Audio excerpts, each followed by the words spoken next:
And hey, we're live, man. How you doing? How you doing? You gonna say hello? I said, how you doing? But that ain't now speak some English. I waved. It ain't, Sorry. it ain't the baseball game. We got to do that more coordinated. No. You can't. They're not gonna even see them T-Rex arms anyways. Can y'all see my T-Rex arms? You'd be like, here's Steph. Oh my God, don't do that. I don't want you to get hurt. I know, I can't get this sleeve. I'm afraid you get your arm stuck like that. You know, your mom used to say, don't make that face. You might get stuck with it. Apparently you did. What in the world? Where did you find this video? That? Yes, I got it. I'm ignoring you. Which video? Hang on. All right, we're going live, y'all. So what is it that you just tried to ask me? So look, Steph was trying to do her little T-Rex arms. I said, don't do that. What if it gets stuck that way? I said, I know your mom used to tell you about that face you used to do because you got stuck with it. Yeah. No, I was watching this video you posted on Facebook. About the deer cameras? Yes. Is that not the most disturbing video you've ever seen? Is that a freaking UFO? Yes, this is crazy. Have you watched the video or you're just now watching? I'm just now watching Keep watching it. The last image will terrify you. There are some really wicked pictures that were taken, and they're from all over the world. They're not just one guy's deer cam. Look, I'm getting chills on some of these. You need a robe? You know, Travis and one of our friends that was living with us. You keep talking. I got to go close the blinds. We have a big pasture in our backyard, and we kept hearing the craziest noise coming out of the pasture, and we didn't know what it was. So they decided one night that they were going to go out there with flashlights and stay at the back of our fence and watch. And they said that they saw something probably about 4 feet high, whatever. And they saw red eyes, and they said it was just walking upright. So it couldn't have been an animal, but it was walking upright in the back pasture. And it was crazy. So red eyes. And what time was it? I guess it was probably about 1:30ish. Yeah, that's one of your neighbors. That's a bush monster. He was searching for some beer. If he was walking upright, that means he wasn't too trashed, because he'd have been hunched over if he'd have been any more drunkard. Drunkard. You know a drunkard. Well, I know whatever was back there was killing the goats, and it was getting blamed on my dog. Well, and we're like, I don't want to know what one of them drunk rednecks was doing to a goat that might have killed the goat. That could be very disturbing. Wouldn't that fall under some animal cruelty stuff? Yeah, I saw that one image on there that it looked like a gargoyle, a demon. Yes. That was chasing wicked. the deer. Yeah. Have you got to the end yet? Not yet. It's at 2 minutes and 31 seconds. Oh yeah. All you gotta do is just keep watching. Listening to the girl explain stuff sucks, because some of the images that she's just... Is that the one you're talking about? No, yes, that's the end. But the problem is, thank God you didn't listen to it. If you listen to it, it's bad. Because like the girl, like one of the images looks like this ghost is yelling at the deer, and it goes, and it's like an English speaking lady, and she's like, and it appears the ghost is laughing at the deer. No, that thing looks like it's yelling at the deer. Ooh, look at the chills. So yeah, wicked. I'm gonna have to share that. And then one that looks tall and Grim Reaper-ish. Yeah. She says, and apparently there's an alien, and they say they see this after UFO sightings. And I'm thinking, that looks like the Grim Reaper chick. That doesn't look like an alien. No, that. And what's funny is you just got finished talking about this demon that's chasing this deer in the video, and then a couple of seconds later, here's this Grim Reaper-ish looking creature that you want to call an alien. Whatever. No, the alien looked like the last picture. Yes. Because that looked like a scary alien. Creepy. Ooh. You know we can't be the only ones out there. Look, I've said it 100 times before. we can't truly believe we're the best there is, right? Mm-mm. I mean, come on. We just can't be the best. I mean, look at all of the knowledge that it took to build the pyramids, and nobody has still said what Stonehenge is about. You know, there's just too many things that man could not have done alone. Yes. There had to be somebody there to help him. And look at some of the technology that we have today. There's no way that just came to somebody. Something had to have.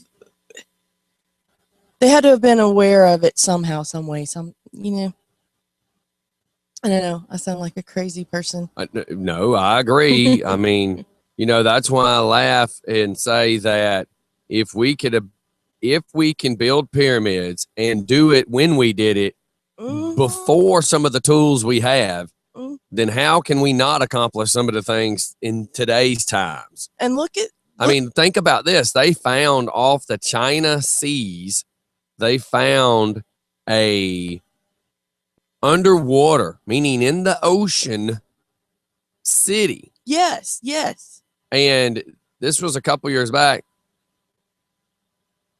Hold on. So here it is. We're talking way before pyramids. Yes. As far as the time date. Let me word it that way. If anybody can envision, pyramids were before Christ. Yes. Think of the thousands of years before Christ with the pyramids. These objects were hundreds, if not thousands, before pyramids. And it's a city in the ocean with perfect 90-degree steps. If anybody knows what a 90-degree step that means, each step is perfect. And it's made out of stone, and it's perfect. Yeah. And where it joins, the stairway joins next to the building that it's connected to, they're showing underwater where there's a seam as straight as can be and as thin of a joint as a penny. Yeah. And this was way before pyramids. So can people explain this? And nobody's going to explain it. Wasn't that the same one where they showed the statues of the man and woman? No, that's more recent. Oh, is that the one that's more recent? The one you're talking about with the statues is more recent. That's a more recent of a discovery, not more recent as far as age. Oh, okay, that's just been discovered more recent than the one I'm discussing. And it was almost, even though it had been underwater, but it was almost perfect. Yes, it was almost immaculate. Yes, and which reminds me of laser cutting of today's times. Yes. Just saying. Like I said, it's just funny that people try to explain stuff, but then there's really no explanation. Why does the milk taste like cow, Steph? I don't know. Did you see the picture I sent? Did you see the picture I posted? No. In Walmart yesterday? No. Oh, yes. You just sit still for just one quick second. I was thinking about you when I was in Walmart yesterday. We were having to get creamer for the coffee, and my wife, didn't want the dry. She wanted the pour in kind. And look, I said, pick a milk, Redneck Steph. Just pick a milk. There's silk cashew, silk almond, silk, great value, soy milk. I mean, there's every unusually odd milk there is. And it's like, just pick a milk, Steph. I said, pick any milk that tastes like milk. I don't see coconut. I don't know either. I didn't really zoom in. I mean, there was only so much effort I was going to put into that picture. Oh, I know. But that's funny anyways. But if you want a new creamer to try, I'm not trying Joe's. No. Dunkin' Donuts has now come out with their brand of creamer. Right. Well, they now have, and it's newer. I like the caramel flavorings in coffee, and they have a caramel creamer now. Yes. And it's pretty good. And I get a caramel overload though when I do drink a cup of coffee because I drink the Folgers caramel twist, Right. and then have the caramel. I don't know. I love caramel. Apparently, you love caramel. Yes, and I know it's bad for me, but hey, you only live once, right? Yes. My phone is doing some crazy stuff after I watched that video. No. We were Well, it's kind of a crazy video. Anybody that would like to understand what we were talking about, I'm gonna share it on my page this morning, I shared a video that is several different pictures from the night vision deer cams that you connect to a tree. You wrap it around a tree. So it's not one camera, it's not from one person, it's several pictures from around the world, not just the United States, because there's some from like Canada.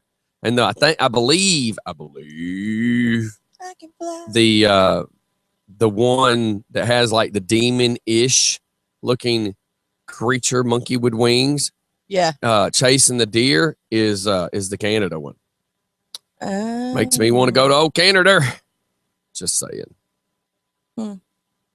I want to go to Scotland and see about finding the Loch Ness Monster. But then again, though, there is supposed to be one here in America in one of the Great Lakes. I think they call that one Bessie, isn't it? I think. That they're both. Because I think the one in Scotland is called Bessie. I thought that was Nessie. Nessie, Bessie. Why am I even having this debate with you? What? Okay, I might be wrong, but why does it matter? Where did you claim this one is? I believe there's supposed to be one here in the Great Lakes. There's no Great Lakes here. Here in America. I'm just making sure you clarify that one. No, there's one in Lake Lanier. That thing, the great stream is just a pea stream behind your house. Well, they say that over by the dam in Lake Lanier that there's catfish big enough. Supposedly, that's like an old wise tale. Yeah. You hear that everywhere.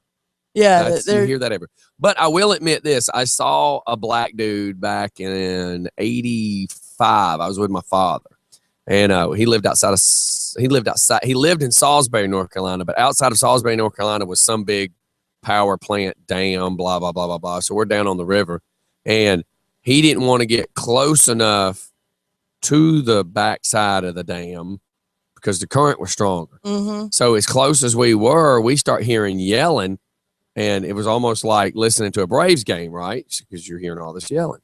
And what was odd is about the time that I'm going, Pop, look, there's a guy that's like about Beth's size or my daughter's size. Probably not as tall as my daughter, so more about Beth's size. He's about 80 years old, black guy.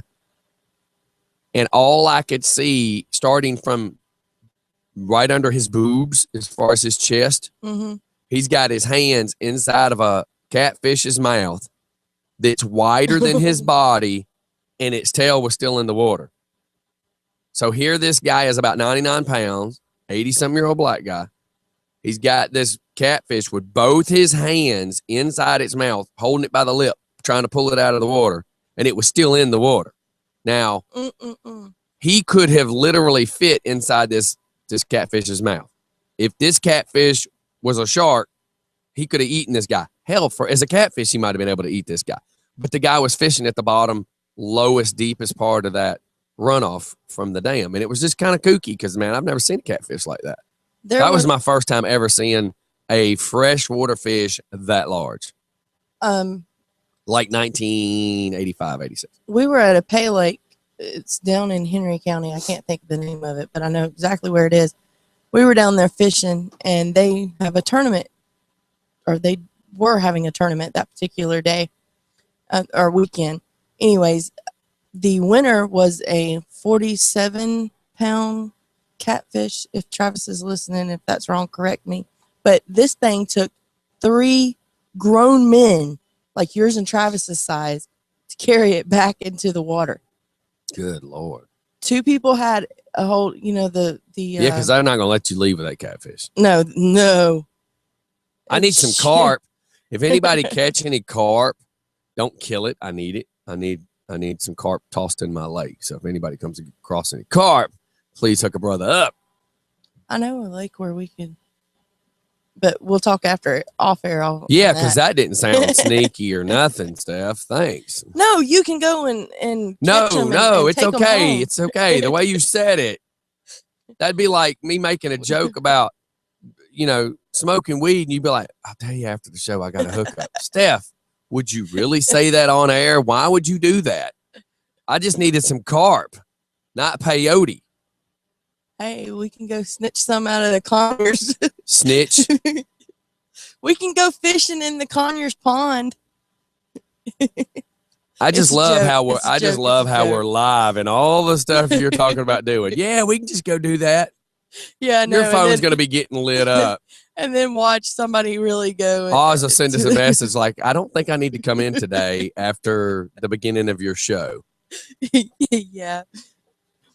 That would be like. But watch somebody really go and go fishing in the pond. I just need some carp, y'all. I don't care where you come up with it from. It's not where you get it means nothing to me. Or how big it is. Yes, you just bring them on over. I'm not, I don't want you stealing them by any means. But hey, if you catch a carp, you just let me know. Because aren't those very expensive if you try to buy them? I don't know, but I've never seen that you can buy a carp. What I know is this. Here's what I do know. People talk about trying to eat those things, and I have heard, because I've never tried it, because I've already heard that the bones, there's just like hundreds of bones more so than a normal catfish. Like if people get aggravated with a catfish, they're like, you can't even eat a carp. How people eat a carp, I don't know. Yeah, I heard it tastes like crap. That's what I'd heard. I don't know about the taste. You don't want to eat it, that it's nasty. I don't know about that.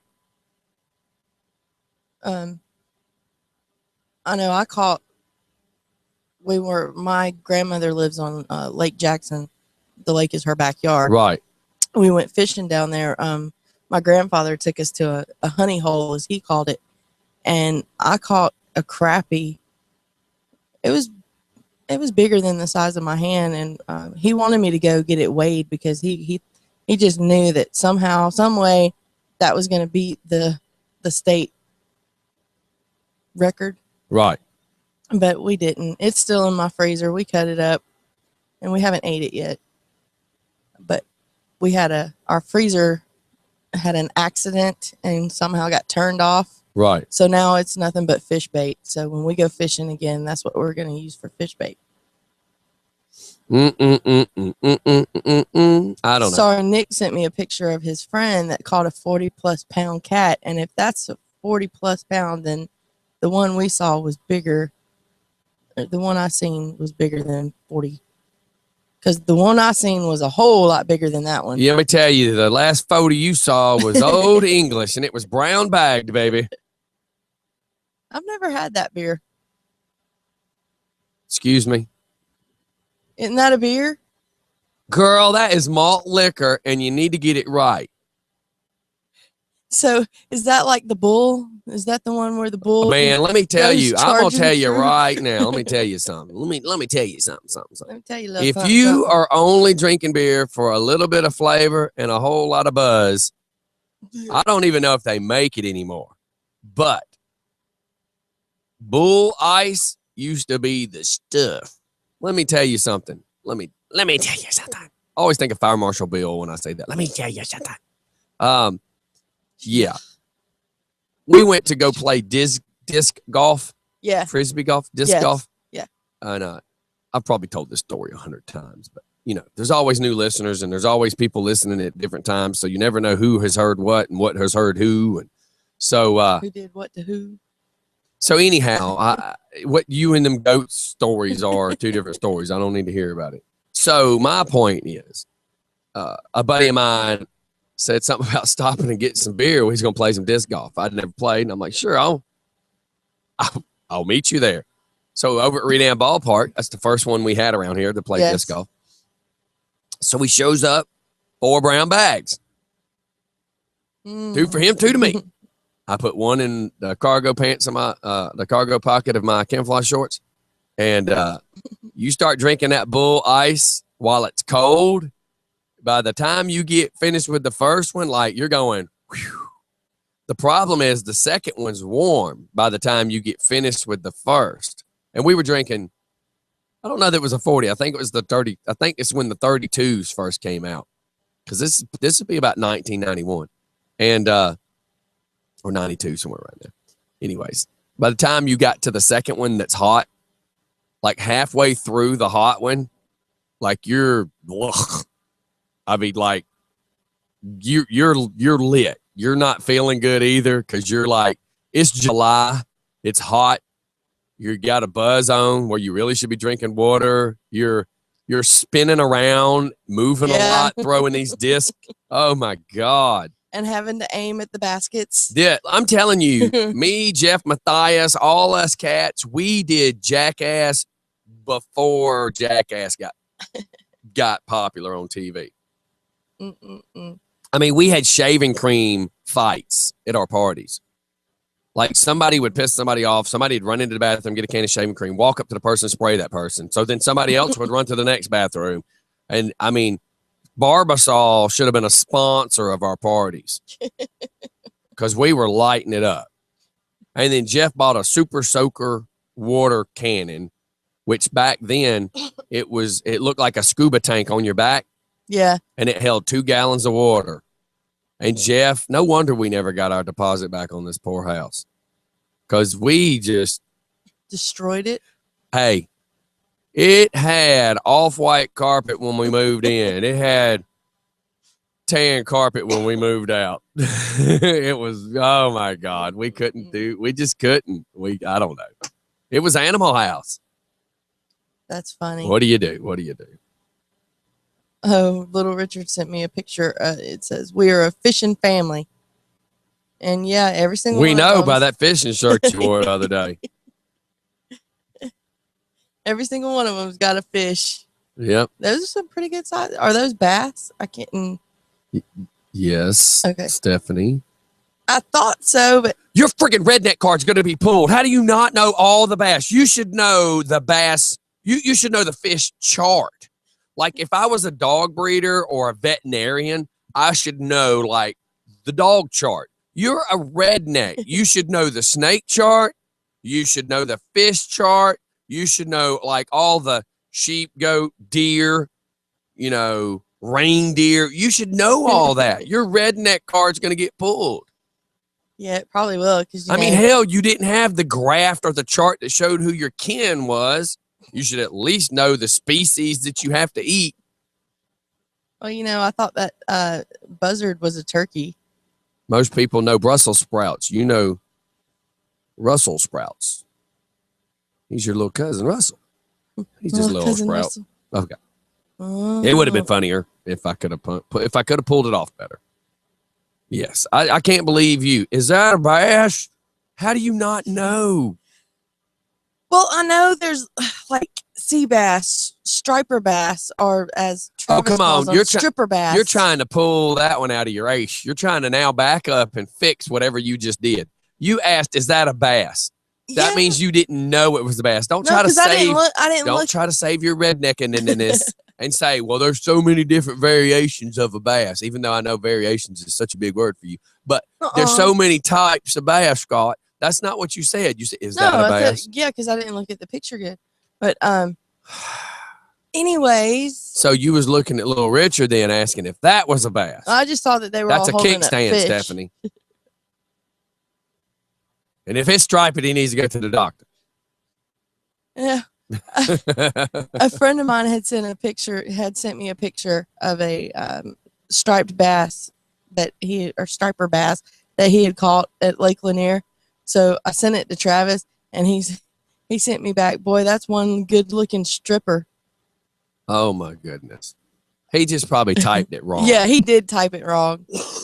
What me and my wife have noticed, pardon me, it seems like every time that our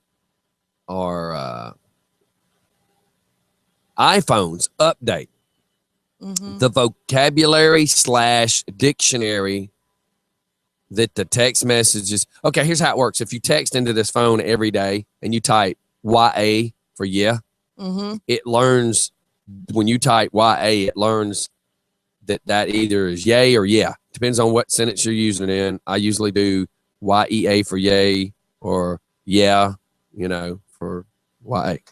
The problem is every time the phone updates, it kind of loses its dictionary and has to start over. So now every time you try to type YA, it automatically changes it to US.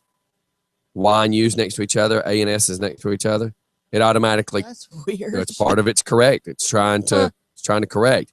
Well, my wife's phone keeps changing to US for us. Mine changes it to U, capital U, period, capital S, period, for US. And I'm like, I've never even typed US. Much less, why would it correct that?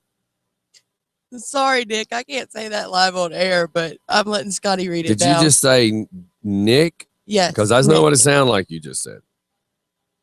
I hope. Yeah, I said Nick. Oh, my God. Yeah. Why you gotta throw my phone, man? Because it's in a rubber case. It's It's the only rubber you have in your household, apparently. Boom. So what's up with the picture yesterday, by the way? Oh, yes. So, Ashley, as people know, school's After I made down. her cry, she comes home with that kiss up. What a kiss up. Is she just trying to make me feel bad? Like my wife starts giving me the 5th degree yesterday. Oh my God, did you see that picture after what you did? I'm like, oh my God, could y'all try to make me feel any worse? Go ahead. People are waiting and they're like anticipating this, going, oh crap, what did he do now? Well, Ashley, school's winding down, so they're sending some of their work home that they've done through the year. I'm not exactly sure when she did it, but she comes home and she's super excited, wanting to show us something that's in her backpack. So I start looking through everything and I said, is this it? Is this it? No. Finally, I get to this. It was a piece of paper that was folded. I unfolded it and it says, Ashley loves Just for Fun Radio. I thought she was going to jump out of her chair. So Travis held it in front of her because every time she tried to hold it, because, she can't use her hands like we do. You couldn't see everything. She can't use her hands like me and Travis and 98% of America can. Again, T-Rex, I'm just saying. I bet trying to learn how to swim for you, dog paddling sucked. Period. Go back, Ashley. But yeah, it says, so we held the picture or the writing in front of her. Why do I hear in my ears, this is what I hear. On the alligator show, shoot him, right? Yeah. I hear your daddy as he throws you in the lake from the John boat. Swim, and them little feet and little T-Rex arms, and you're like going, and you come up for oxygen, and he's yelling, swim. You better swim or you're gonna drown. And that's about the way he taught me how to swim, too. I'm sorry. As soon as I made the joke about throwing you in the lake, swimming, my brain went straight to, oh my God, I could just see her dad throwing her in from a John boat. But it was a pool. But Dad, could you turn the trolling motor off before you try to make me climb in? It was a pool, though. I will say that. It was a pool. But yeah, he threw me in and he said, you better swim or drown. So that's how I learned to swim. Wouldn't it be you? Yeah. Okay. So how did this come about yesterday as far as the banner? I mean, were they just doing arts or goofing off, or you didn't even find out? Yeah, because not that I'm trying to knock you. I was just asking. There wasn't a note or anything saying, what it was. Happened. If it was, sometimes they do little about me's. Yeah. So maybe that was part of her about me, because it'll say like some things that Ashley loves, her favorite colors, stuff like that. So maybe that's what it was.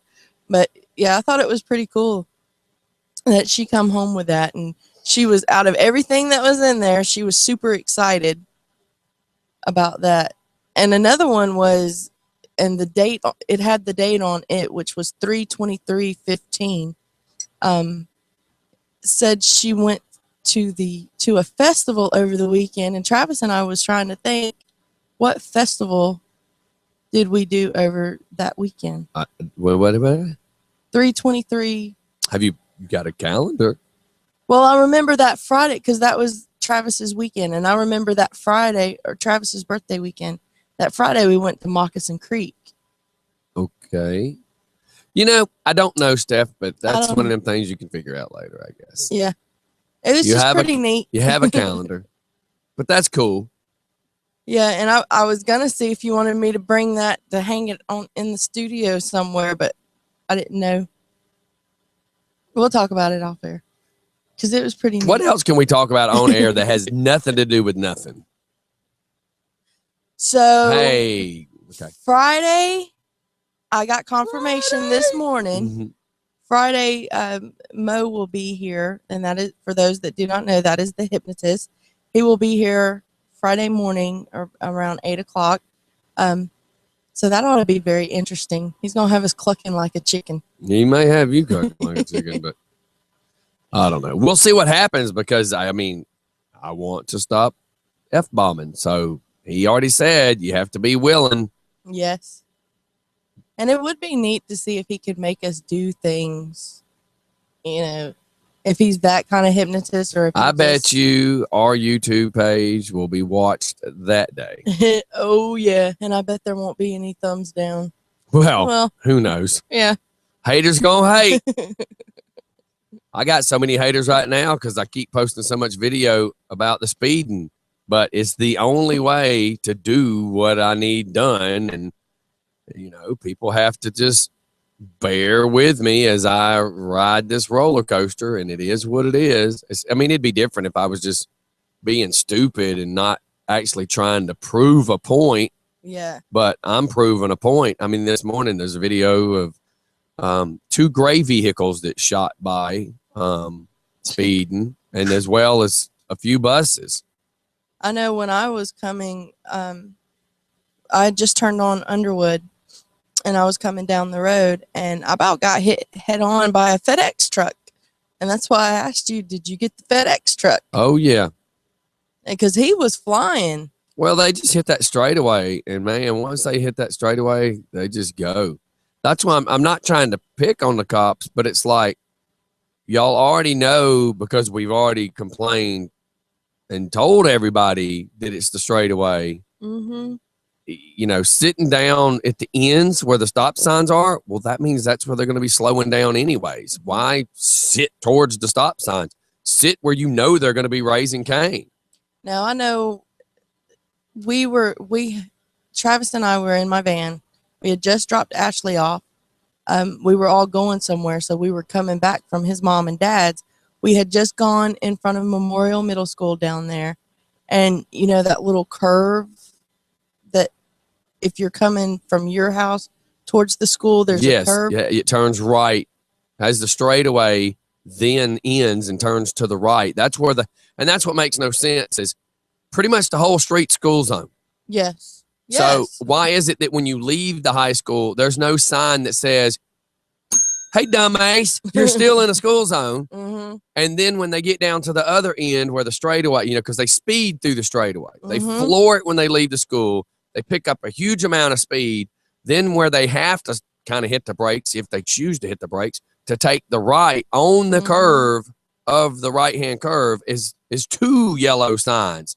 Mm-hmm. Hello, dum-dums. The sign people should have put one there and maybe backed up about 500 feet with one of them.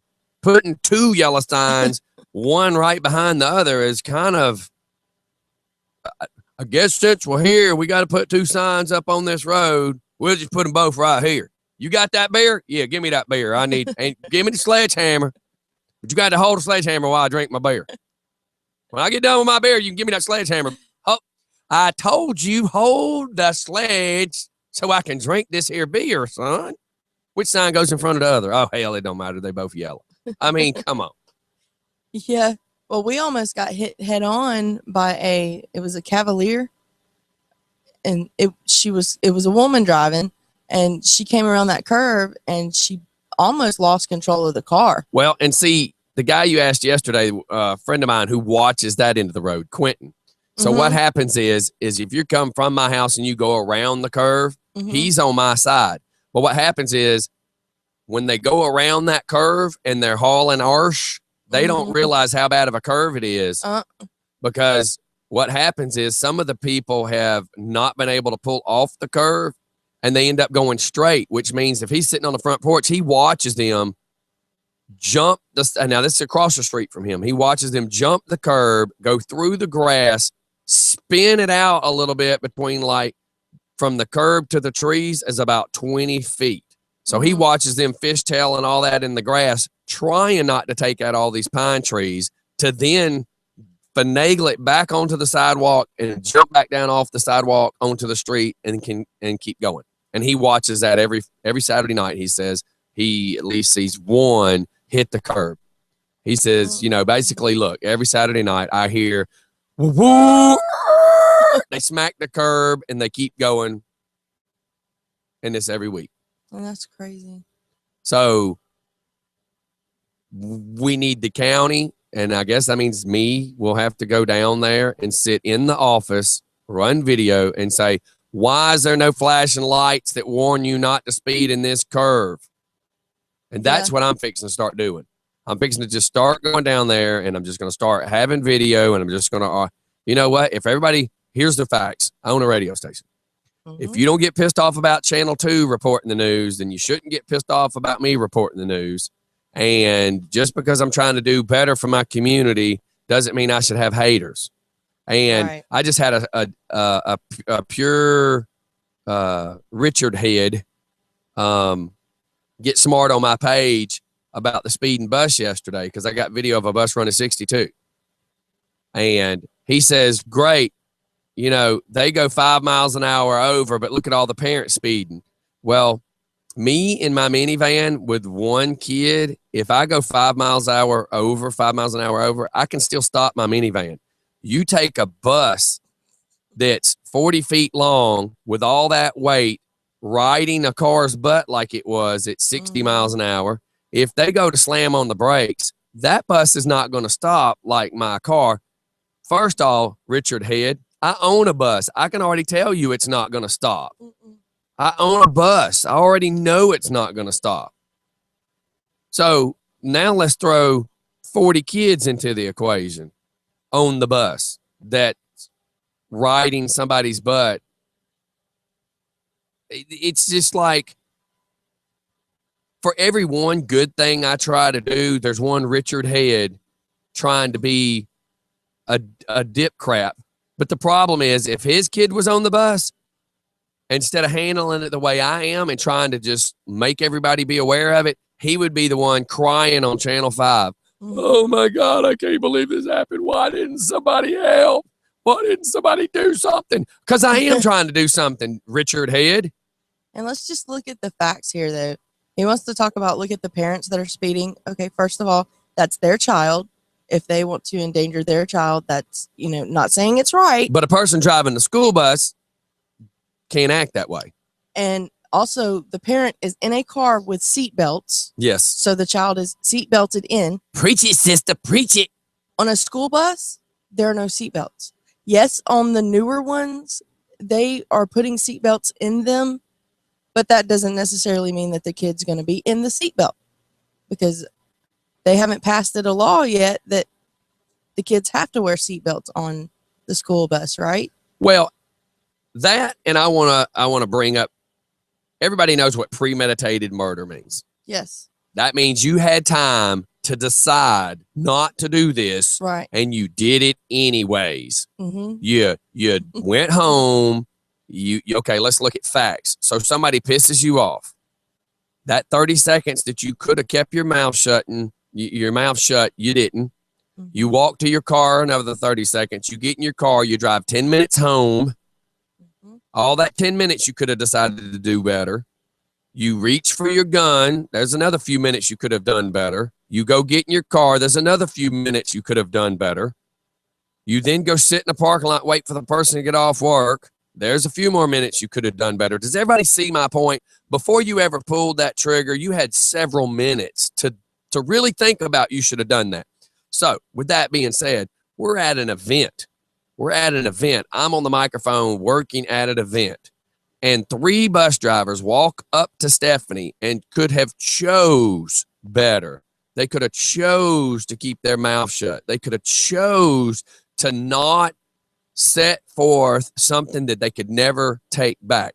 So they chose to come discuss their beef with Stephanie, which now this is premeditated. You planned, once you saw Steph standing there, knowing that we were working this event, you could have chose better, but you didn't. You chose to come over there and take us away from what we were doing because you wanted to say your piece.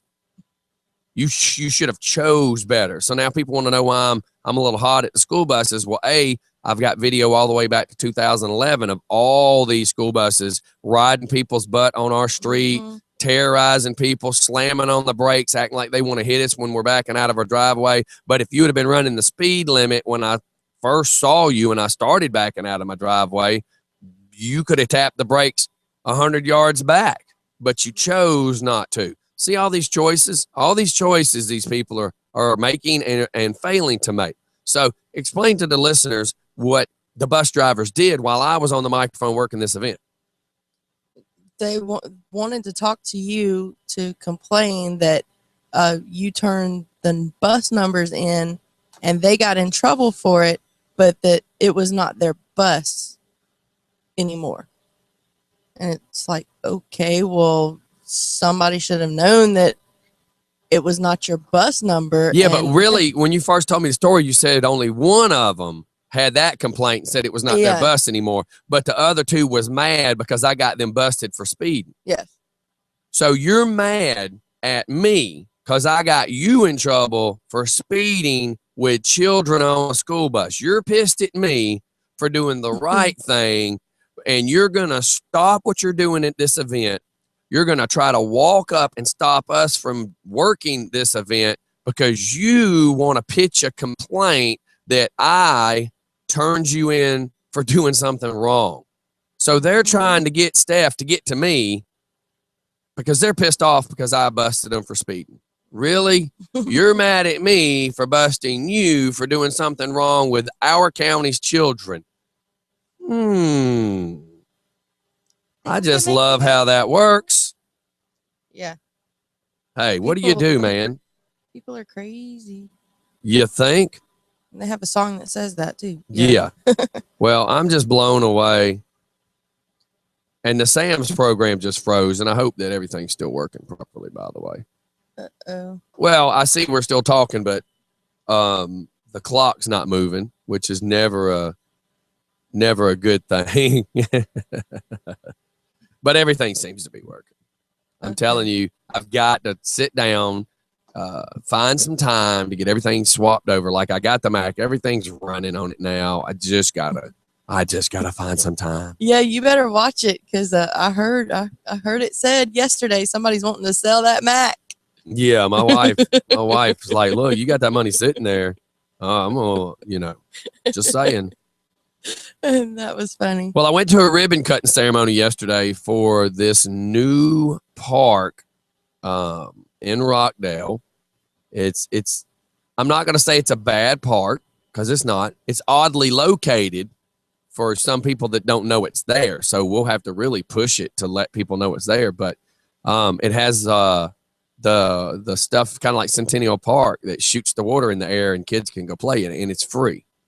Oh, and it's in Milstead. So do you know how to get to Milstead? Do you know how to get inside Milstead area? I know. Okay, that just says no. So if you go down, Sigmund Road? No. Hold. Okay. If you go down to where Sigmund and the hospital is. Yes. So if you come out of Old Town and the hospital's on your right, the Walgreens on your left. Yes. At that red light, you hang a right, go to the first red light, hang a left, and that takes you down to the park. Cool. So that way it's and it just is, put it this way, there's a nursery that has been sitting on that corner intersection ever since I can remember. Yeah. It's now closed, but it was probably one of the biggest nurseries our daycare centers, let me word it that way so people get me right, that I've ever seen. It's been there forever. And it's no longer in business, which I am sorry for. But if you go down that road, you can find the park. I will be posting some video of it. I think I did. I can't remember. I've been so busy. I'm a little lost on some of my subjects today, but yeah, it's really awesome. It's got a little workout bench area in the back, so you can do sit-ups and pull-ups and throw-ups, and well, if you go down there and get hot, Steph. Oh, you just. And if you walk and it's got a sidewalk that circles, not like your racetrack kind of circle, not like NASCAR. So you can turn right instead of left. No, you can go whichever direction you want. But I think 8 laps equals 1 mile. Cool. So for anybody that wants to work out and you live in that area, it's just kind of cool. You go walk down there with your kids. I think it's a great idea. Yeah, because that's one thing. I hope they build another one with this little water thing, Well, that's one thing. When Will was on, Will Jackson was on and was talking about to start before you get going in the gym to, do weights and stuff, to just go and walk in your environment. So yeah, that would be a good. And they do have all kinds of apps on your phone that you can get on your phone, whether you're an Android or an iPhone, that actually measures distances. So it can tell you when you've walked a mile, 2 miles. I'll have to look up the name of it. Well, I try to tell people, if you really ever want to get a workout, this is easy. When my ex-wife was pregnant with Emmy, she ate. She was on a kick for chili dogs for some reason. So I'd order 2-foot-long chili dogs from Dairy Queen. She'd eat one, I'd eat one. But that's not really the truth. I would eat one whole one. She would eat half. I would end up eating her half. So needless to say, I gained as much weight as she did. Well, I always liked shooting basketball as a kid. So I had a basketball goal I put up, and I decided I'm just going to go out there. There was a crying baby in my house a lot. I got home from work. I wanted to go shoot a little basketball.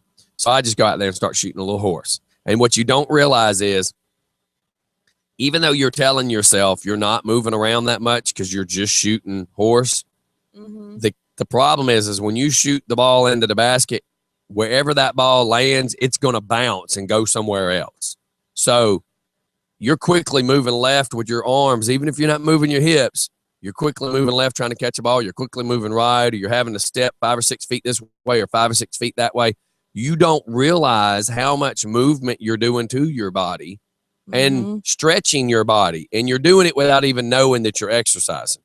And next thing you know, my other neighbor, the same situation, he had just had a kid.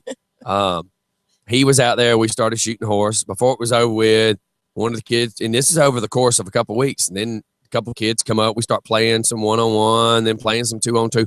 Before I knew it, within a month and a half, I was back in shape, and I didn't even notice that I was back in shape. Like, it just so gradually happened. And it's so cool when it just happens that way, because it's effortless. You don't feel the stress nor the worry of trying to lose weight or trying to get back in shape, because it's just happening. And you can just go walk every day with your dog, and the same motions happen. You don't realize it because your dog's pulling you left with the leash and you're stretching over to the left, or your dog's pulling you to the right and you're stretching over to the right. So this happens a lot, and you just don't even realize it. And like I said, it's just kind of effortless. It happens, and it's really not a big deal, but you got to get off the couch to do it. And I mean, I'm the world's worst. I don't get to sit on the couch as much as I want to. You couldn't tell that by looking at me, but again, I'm having to change my diet as well. So. Oh yeah, I think that's a big thing too, because you can go out and you can do all the walking or playing or everything you want, but if you're putting junk in your body, you're still not doing good. That's right. So I'm learning that the hard way. That's right. Look, y'all, we're going to shoot off to a commercial, but I'm actually seeing that some stuff is acting stupid. So I'm probably going to have to restart a couple of things. So if everybody can just hang tight, and we'll be back in just a few seconds. It's just for fun, everybody. If songs swap or any of that kind of stuff, just bear with us. We will be right back.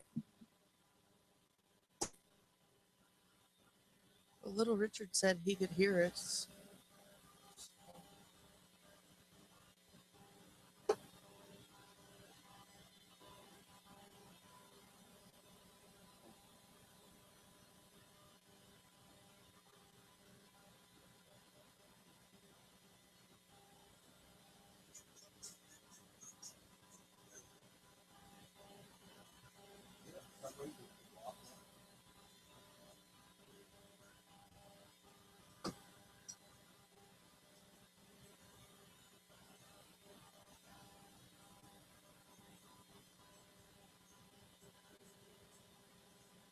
You never shut up.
I had to. I just had to.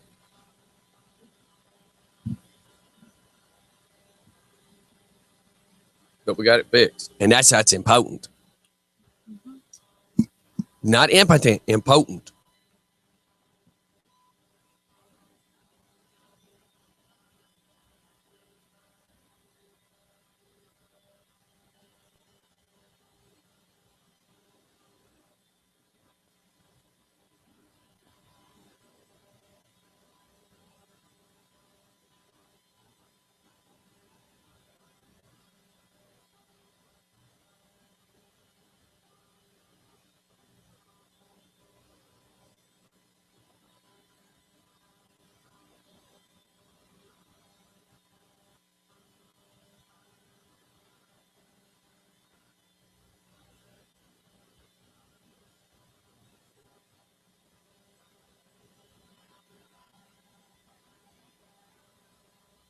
I gotta get the camera ready. I gotta get the camera ready, Stephanie. Are they here already?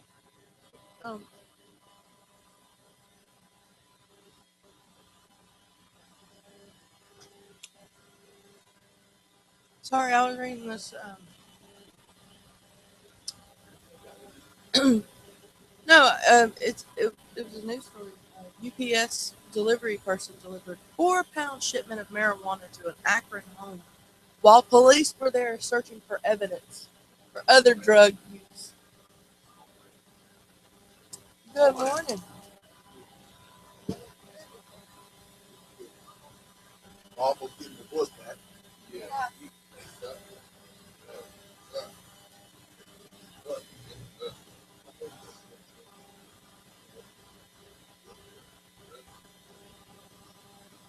Yes. Yes. And okay. Goodbye. And that's why I started having a bit of discussion.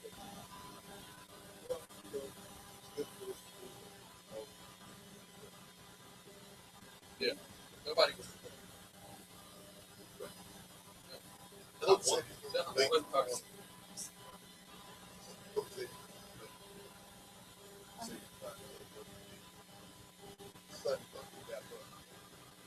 I haven't heard from him. He said he was going to be here about 8, 10 times with the odds, so, but I haven't heard. Huh? Oh, Yeah. oh, Yeah. Yeah.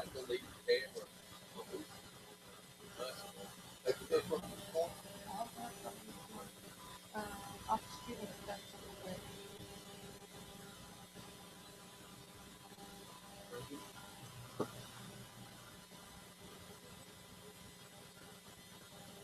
I will see.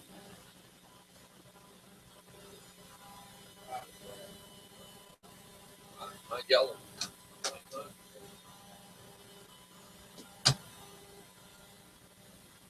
Do you have it down here?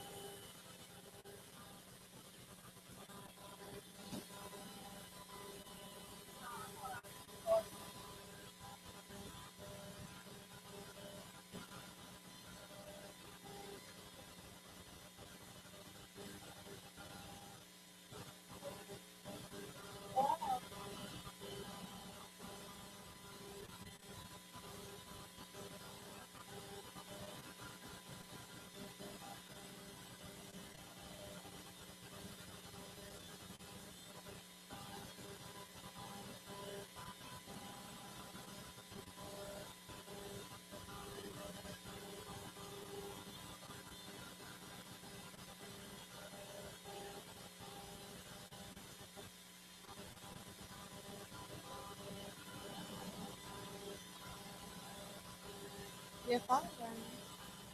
Leave it up. Stay to help.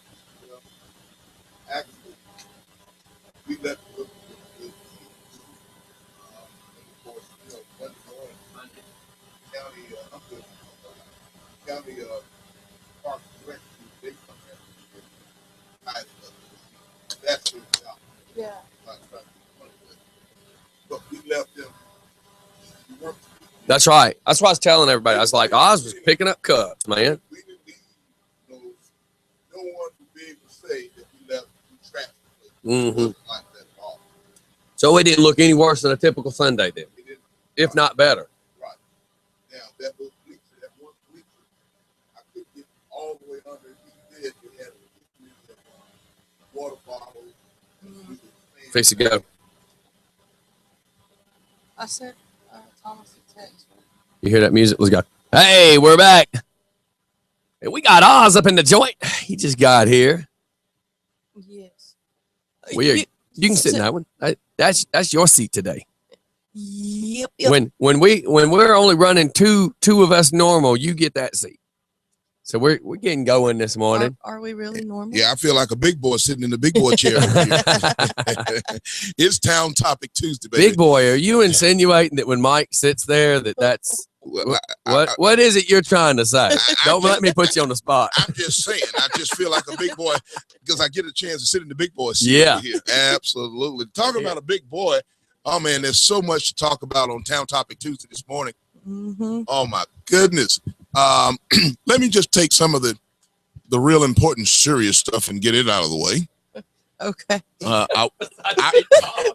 Well, now Wow. that would have been serious and out of the way. Absolutely. Well, let me just say that after that handle going in my crack, I may not have to see a proctologist for quite some time. Wow.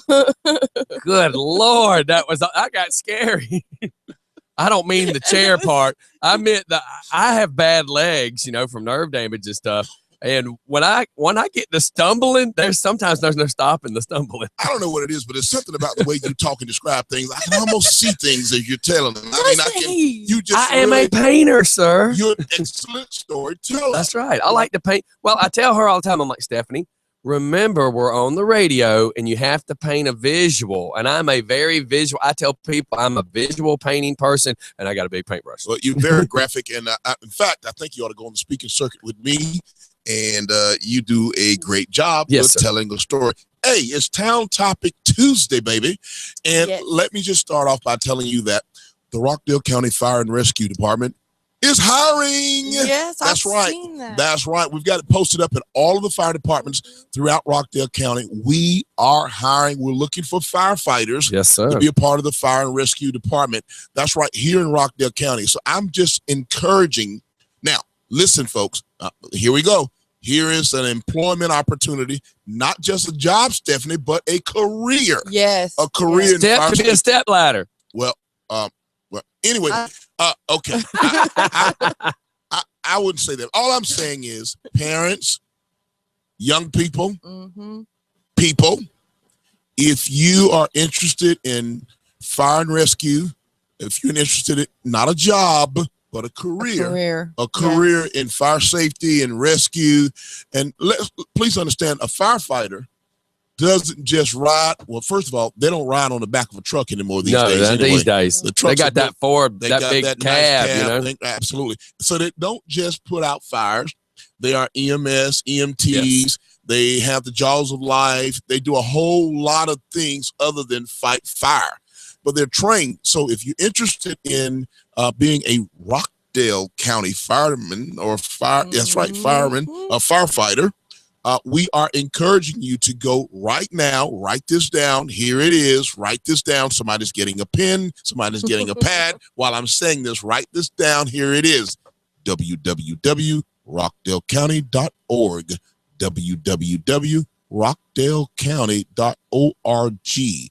And you can apply online, sitting right there on the side of your bed with your pajamas on. You can do that. Or mom, that's right, you can text your son, or you can text your daughter, you can text your husband, you can text your nephew, you can text your niece, you can email them, you can tell them. You heard it on Just for Fun Radio. Commissioner Nesbitt was talking about the fact that Rockdale County Fire and Rescue are hiring. Oh, yeah. Now, did you think I did a good job putting it out? Yeah. Oh, yeah. Is it out there now? That's right. Yes. And you know what's funny? So who's hiring? Rockdale County Fire. and Rescue. And do you know that as this is funny because we're on this conversation, of course, the house we're sitting in was my grandmother's. Okay. My cousin Todd Waits is a lieutenant. Okay. Thank you, Granny. And I remember the day we were all sitting on this front porch and he says, I applied for the fire department. And now here we are from 1984-ish to now. And now he's been here that long. He's now who he is. It's just kind of amazing. And he's a lieutenant he's a lieutenant. Rockdale County Fire Department. That's right. Been here that many years. A career. Not Loves a job. it. Not a That's job. right. A career. Loves it. Has been here the entire time. And just loves his job. Loves being here. Well, let's just face it. Every kid is not going from high school to college. Every kid won't join the military. Opportunities like the fire department, the sheriff's department, the police department, those are great career opportunities. Yes. I remember joining the sheriff's department, 18 years old, right out of high school, 150 pounds. I spent 15 years in law enforcement. It was a career. Yes. So, please understand, this is a great opportunity for some young person or for some individual who, and I'm a big advocate. Let me just get this out, Stephanie, because you all have heard me say this a gazillion times. I love to hire Rockdale County residents. Of course, of course. I love to hire our own hire within in our own backyard. I just get a little jealous, frustrated, or maybe another word I can find when folks come from other counties into our county and suck up the jobs. And suck up the opportunities. And this is a clear opportunity. So I'm going way overboard with this. No, but you're right. Town Topic Tuesday this morning, telling folks, and I hope, here's one other thing. People that's out there listening, Just for Fun Radio listeners, you can bless someone, even if you're employed, even if you have a job or a career already, but a family member, a friend, a church member, a coworker, or someone who is seeking employment. Don't just sit on this information. Please, please go ahead and call someone, text somebody and say, hey, I just heard Commissioner Oz Nesbitt on Just for Fun Radio announcing that the Rockdale County Fire Department, Fire and Rescue, that's right, Stephanie, Fire and Rescue are hiring right now. Where to apply? Online, www.rockdalecounty.org. We've got that out. I know you'll mention again Well, some more and this I week. was going to say too is, how about this? A friend of mine who owns PDE Trucking is looking for experienced CDL drivers, local hauling, home every night. It's a good company to work for, plenty of hours to get. He has several trucks sitting there right now waiting to put your butt in. Just waiting. So if you have a CDL driver's license and you want a job, there's no reason you can't be working. So you need to call Patrick at PDE. I will give you whatever information you need to get a hold of him. Let me say this, Scotty. Anytime that you've got to get a certification of any kind, that's not a job. That's a career. That's right. Because to drive those trucks, first of all, you best know what you're doing. That's right. You got to get that CDL. They don't just throw CDLs to anybody, buddy. That's exactly You right. got to get that CDL. And there's different levels of CDL driver's license. Those guys make good money. My brother-in-law is an over-the-road tractor trailer driver, and buddy, he lives large. Oh yeah. I mean, he's gone a good bit of the time. Now, I'm gonna be honest with you, because it's part of the work. It's the nature of the business. It's the nature of the work. If he wants to make the money he wants to make, to put his kids through college, to live the house that they live down there, to do the things they do. He wants to provide, and that's what he chooses to do. It's good money. Every year when he say they're going on vacation, they go on vacation. I mean, like they shut it down. I'm like, I've never been on a 2-week vacation. I can't figure out how to do 2 that. whole weeks. I'm like, dude, That's how right. do you take that whole clan of yours on because he has a career. That's right. All right. Hey, we got Jacob on the line, right? Yeah, Jacob from Tulsa. Good morning. What's happening, man? Good morning. I just wanted to let you guys know that I got you a listener down under, another new listener. Oh, another one in Cool. Australia. So that brings us up another notch. That's pretty cool. That's pretty cool, man. I appreciate that. Shout out for Jesse Winter. Okay. Her name. All I right. said that right. Well, she just got you. So hopefully she will send you a correction if it's wrong. Right on. All right, man. I appreciate you. I'll let you get back to the topic. All right, thanks. All right, you have a good day. Wow, that is big. The land down under. Yeah, we Australia. have 3 or 4 that are normal listeners down there. Let me call this number back. This one was trying to call as we were talking. That's the land of Oz. Oh yeah. I'll tell you a story I'm about not trying there. to be funny now. I'm just saying. That's right. That's where it is, the land of Oz. Wow. Yeah, and I'm getting from Hello? Hi, you were trying to call this Just for Fun Radio? Yeah, this is Michael Myers. Hey, what's happening, man? Nothing. You have no idea how much I planned on picking on you today. The man, Michael Myers, is in the building. Let me tell you something now that I got him on the phone. Mike. There's been jokes about how my wife must have dated down and married down. Mm-hmm. Mike's wife, that girl dated down. Why she's with Mike? Mike, you must either have one great paycheck or you must have one big wallet because that woman dated down, son. She is H-O-T hard. Yes, she is. Wow. Yes, well, I don't. Well, let me just say this. I will accept the compliment on her behalf. How dare you? I appreciate that. I'm not going to sit here and entertain DJ Scotty's foolishness this morning. Your cousin is allowing it to happen too, by the way. She's sitting here. Your cousin is sitting here allowing it to happen. Well, I cannot believe that my cousin is sitting there allowing it. She probably can't say a whole lot because she's on the air with him all the time. Mm-hmm. And I'm just on the phone right now, so I understand, cousin. I understand now. I understand now why your leg was broke. Because you was chasing off all the men going after that hot wife of yours. I see it now. I get it. I get it. Absolutely. Let me say thank you first for letting me come on and talk for a second on Town Topic Tuesday. I think I'm saying it right. Yes, sir. And I wanted to make sure that first things first. I wanted to just I can't begin to think to thank Just for Fun Radio, DJ Scotty, Step, Military Mike, and especially my boo thing Ash for being there, being such a big part of what we had to do on Sunday. Y'all don't know how big it was that y'all were there and how big of a help it was, not just putting the information out to the people, but DJ Scotty for being instrumental in the setup for how things were going initially, because I wasn't there, Oz wasn't there, but just to know that we have people in place that can think for us and know exactly what we would have in mind as far as getting things the way we want them to be. And I mean, I just couldn't begin to thank you enough for all the things that you did and all the things that y'all did to help us make that event such a humongous. Listen, I want you to understand. It wasn't just a success. It was a humongous success. We have a good friend back home. Matter of fact, he's my godfather. He's a big time mentor for me, as well as Commissioner Nielsen, the guy named Henry Ingram. He would say that event was Herculean. Oh yeah, that's pretty damn big. It was, Yeah. it was Herculean, and it was. I mean, you can't imagine. I mean, when you have such a community engagement to where people are there. I went. Somebody came over from something that was going on underneath the thing, and I asked them about being there, and the event was going on. They said part of the reason why we came out today was because we knew the event was going on. right. And that to me says mounds for what the community is expecting, what the community wants. What the community will they're not going to settle for anything less, and I don't blame the community for that.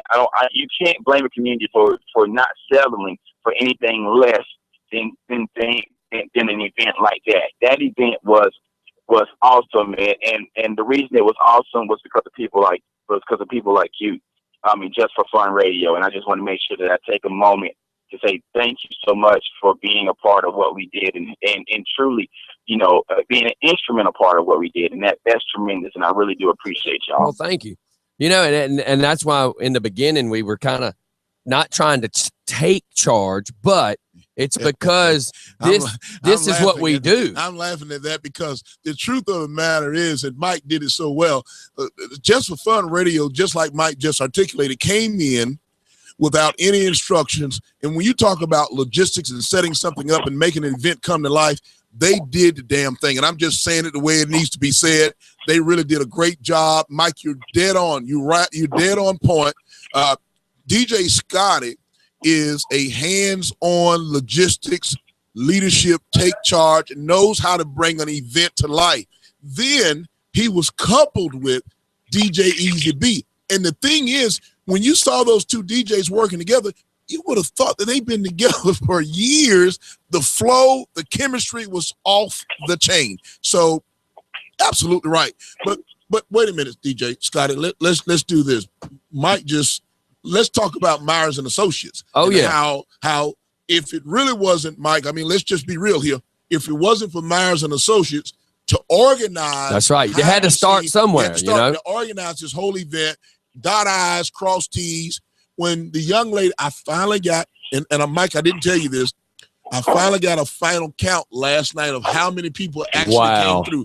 727. There you go. From 2 p.m. to 5:30, there were 727 people came to our event. It was moving. That's why Oz goes, at the very end, me and Oz, I felt like, and I could be wrong because of where we were standing. We were the last two cats there. He said, Scotty, what do you think? I said, I can't be honest and give you an answer because I was moving and it was moving. So every time I would look up, there's new faces. And that's what we wanted. We wanted new faces in the community. Now they're not new to the community, but they're new as far as getting out and coming to experience new things. And that's what we're aiming for. Well, Facebook is blowing up, Twitter, Instagram, in terms of folks. Mike, you've got tons. You said people continue to say, thank you so much for doing this. Thank you for putting this on. One lady said on Facebook yesterday, she said, is the tournament still going on?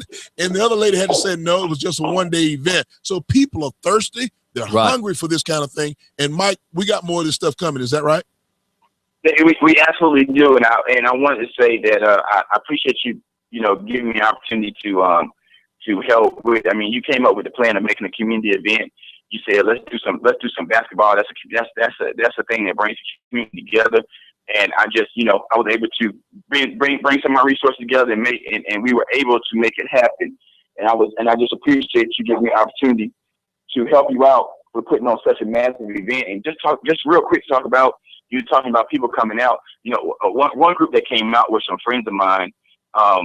from work, and that was Josh and Lacey, who had never been to a community event since they've been living in Conyers. I mean, they've been living in Conyers now, I think it's only about 6 years. And they were just saying how wonderful it was that their kids were able to come out. They sat on the hill. They were able to watch their kids on the playground. They were able to enjoy the game. They were able, it was just a community event. They didn't feel like it was stuff going on that they had to worry about.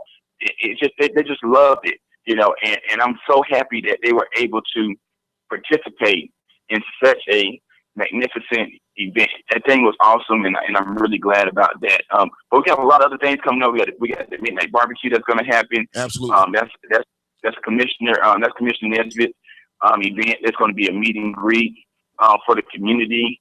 We also have and we're joining forces with the coroner George Levitt. So when we talk about a midnight barbecue, and somebody said the other day that all the people died to get there. Well, hey, no I'm sorry. intended. I'm sorry. Look, if there's a joke to be made, I am the guy to do it. But right. absolutely, Mike. Go ahead, Mike. You was giving us a list. And we have we're working. I'm working with a couple of artists now to put together somewhat of a fall fest. So what that will be is somewhat like a concert of sorts. We're just debating on whether it's going to be a Christian base or if it's going to be more of a just a all types of music based concert event. That's going to be maybe like not a full day long, but a day event where families can come out just like they did for this event and enjoy. Everybody can come together as a community again, and we can get together and enjoy a full day of music with live artists and everything like that. So we're working on that for an event, and I just think that it's going to be just an awesome time. We got a few more tricks up our sleeve, so to speak. Well, I'm looking forward to it. Well, we're looking forward to working with you. Don't forget about the Pink Pooch Parade.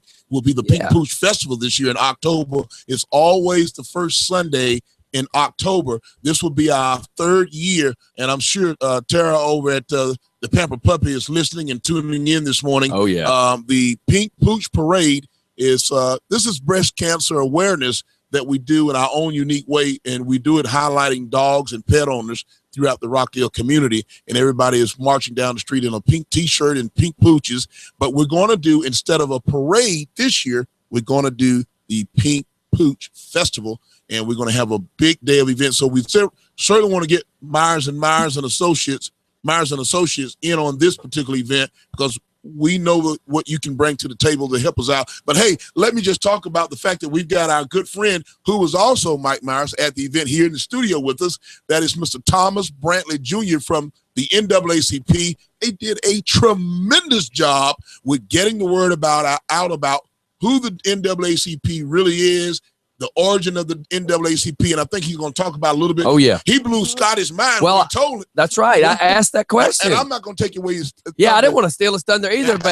But when Oz introduced him, I said, "This is the opportunity," and I worded it the way I worded it too. I'm like, I am willing to bet that it's got to be more than 50%. It's got to be at that 75 to 90% of white America assumes it's like an old wise tale, when they say if you get a splinter, you're supposed to do this. I think it's just everybody assumes they've been told the same thing so long that you're narrow-minded. And our eyes, if we look real good, we can see left to right by looking straight. We still got peripheral vision. And I think we as Americans have only gone down to that 10 to 20% angle of looking at things. We're narrow-minded, and I'm looking at this guy going, I need you on my show. And now look where he's sitting. I'm gonna let y'all talk to the NAACP guy. Thank you so much. I want to make sure I give a shout out to my brother from another mother, Brad Johnson. I met him out there. Don't you just love Brad? Awesome. Awesome, That's my brother from another mother. That's right. And I hope that he's listening. Listen, thank y'all again for what you did. I want to thank the community for coming out and being a part of what we did. I am ecstatic, and I know that Commissioner Nesbitt is, and I look forward to us working with the community to do a lot more things and bring this community together. Thank y'all again, and thanks for having me on. Well, All right, Mike, thanks, Mike. real quick before you go, you do realize that you're on Just for Fun Radio, is that right? I am on Just for Fun Radio. Well, when you just mentioned about your brother from another mother, I just got one question for you.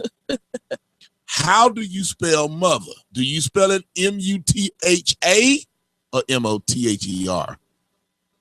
M-U-T-H-A. My brother from another mother. Okay. Hey, I appreciate y'all having me on. Hey, before you hang up, did you see him and Brad standing side by side? I saw that. There's a little bit of a resemblance. There's a question. There might be a paternity question that needs to be Brother answered. from another mother. There Brother could from be. Don't have a paternity show on your radio show next time, man. Listen, We I beat appreciate Maury. y'all having me on the radio, man. Y'all All have right, a good man. day. See you later. Bye bye. Thanks, cuz. Bye. Yeah, we'll be like having a Maury Povich moment up in this joint. But yes, I asked the question, and this is honestly That's my the baby, best dog. way to say it. I said, almost everybody I know truly believes the NAACP is only there to help Black America. And he said the words, go look at who our founders are. Give us that piece Exactly. right So there. let's go with that. I want to hear this. Hey, good morning, everybody. I'm Thomas Brantley Jr., the Vice President of the Rockdale chapter of the NAACP. First, I want to thank Just for Fun Radio and Commissioner Oz. You guys, man, Sunday was like a blessing for the community. Mm-hmm. Everybody came out. And the one thing I want to thank, too, is for all the fire department guys that came out, EMSs, our local police department, sheriff, and police department, and everybody did a great job, man, a great job on Sunday. And the thing about it is, you seen everybody came together, and everybody had fun. And I mean, even down to the radio, the DJs, man, how you guys work together, I thought that was great. And I think that the community, once we see more of that, then look, Rockdale County, man, people in Rockdale County, man, you guys got to really, really stand up and be proud of everything that's going on out here, because there are some great things that is going on out here. And people like Just for Fun Radio, Commissioner Oz, I mean, and the whole Sheriff Levitt, the police department, the mayor, I mean, these guys they really, really care about this community. And I just want to come on today. And I met with Just for Fun Radio, and we was talking. I say, man, I'm the vice president of the CP. And the biggest thing is, I think everybody think that the NAACP is just all about Black Americans. And I'm looking like, huh? I'm like stunned when I hear this, when I hear people talk about it, because the thing is, if you look at the founders of the NAACP, right? And you look at it, there's not just all Black Americans on there. And you have a Jewish man, you have a Caucasian woman, you have a Black American woman, and a Black American man that started this great organization. And basically, by this organization getting started, it was a community-based driven organization to help everybody. It doesn't say in there not one time that, hey, we just gonna just help Black Americans or minorities. It says wherever there is injustice, we will be there. And listen, and I'm gonna come on First Radio and say this. Yes, I know the organization has over the years has maybe taken a little slide fall of some of the issues that we have dealt with, because the bigger issues that you see us deal with a lot of times so far recently has been a lot of Black American problems that's going on, because a lot of times those are the issues that get blown up the most. But what a lot of people don't realize is, like, we're being the school's house, and we're being the school, and being in the schools, we talking to the principals, we talking to guidance counselors, we even deal with the superintendent, and we ask them all the time, what do we need to do to help our kids succeed? And the biggest thing is, they let us know what all the tools we need. And if the school system doesn't have it, we do our best so that the superintendent can get those tools to succeed. And let me just throw this in there too, because one of the things about our local chapter of the NAACP, they do this wonderful scholarship banquet every year. And they give scholarship to local kids who meet the criteria that's laid out by the NAACP. Right. Well, guess what? They don't know what color these kids are. Exactly. And they don't care. It's all about the academic. If they meet the qualifications, whoever the kid, it could be polka dot, stripe, rainbow, it doesn't matter. Right. And the kid is a recipient. But I tell you what, and I'm slowing it down a little bit just to say this, a lot of folks, including myself, I'm being honest, I didn't know what Thomas is sharing with us this morning, Stephanie. I didn't know that. I didn't either. And when he said, listen, Commissioner, take a look at the founding fathers, the origin of the NAACP. Now, what I did know, including the local Conyers Rockdale chapter, that all the members of the NAACP are not just black folks. I do know that. Yes. There are Caucasians or white folks that are part of the local chapter of the NAACP. But you know, one of the most beautiful things, and he said it a moment ago, when this community comes together as it does and as it is, as it continues to come together and we work together as, and Sunday again was a pure example of all of us coming together. The thing that I'm seeing as I move around, DJ Scotty, Steph, Thomas, from church to church each Sunday, you know, I visit 2 churches per Sunday. And the churches we have, first of all, we have over 288 churches right here in Rockdale County. Now that should blow your mind. Wow. We were counting like 10 yesterday just on one ride. County, there are over 288 churches. Now, keep in mind, listeners, we are the second smallest county in the state of Georgia. Yes. Now, I said all that to say this. With over 288 churches here in our county, the more and more I move around 2 churches per Sunday, I'm realizing, I'm recognizing that these churches are becoming more diverse than ever before. Discover Point, Victoria's Life, Springfield Baptist, Macedonia Baptist. I mean, the list goes on. Crossroad United Methodist, Conyers United Methodist. I mean, these churches there's black folks, white folks, Asian, Hispanic. there's Hispanic, and all of these churches now are coming together, and it is beginning to look like the community. It looks, and I'm going visiting these churches this Sunday. This Sunday, here's a perfect example. Don't miss this. Trinity Church on Honey Creek, a historically white church, and Old Pleasant Hill across the street from them on Honey Creek Road, a historically black church, are coming together this Sunday doing a combined service. That's pretty awesome. Part of the service is going to start across the street at Trinity. Then they're going to have a break in fellowship session where they're going to walk across the street as two congregations together, black and white, and go over to Old Pleasant Hill and finish up this big fellowship. And they've invited me to come out.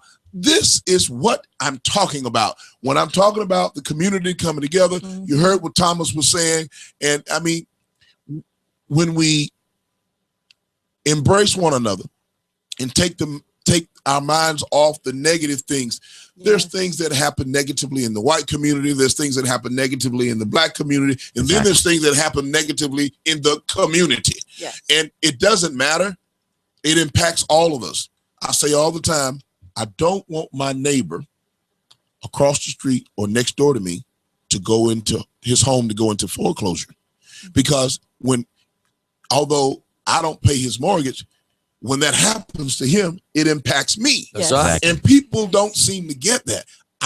That's why we talk about these employment opportunities. But go back, Thomas, you got some more stuff you want to tell us here on Town Topic Tuesday this morning. Yes, sir. Yes, sir. And also I want to talk about too is the biggest thing that you see with the NAACP we have done in probably the last 4 months, better than anything, is that we're pushing local law enforcement agency to know the youth. And that is something community policing. And that's something that's very big that I know I have taken a huge role in there.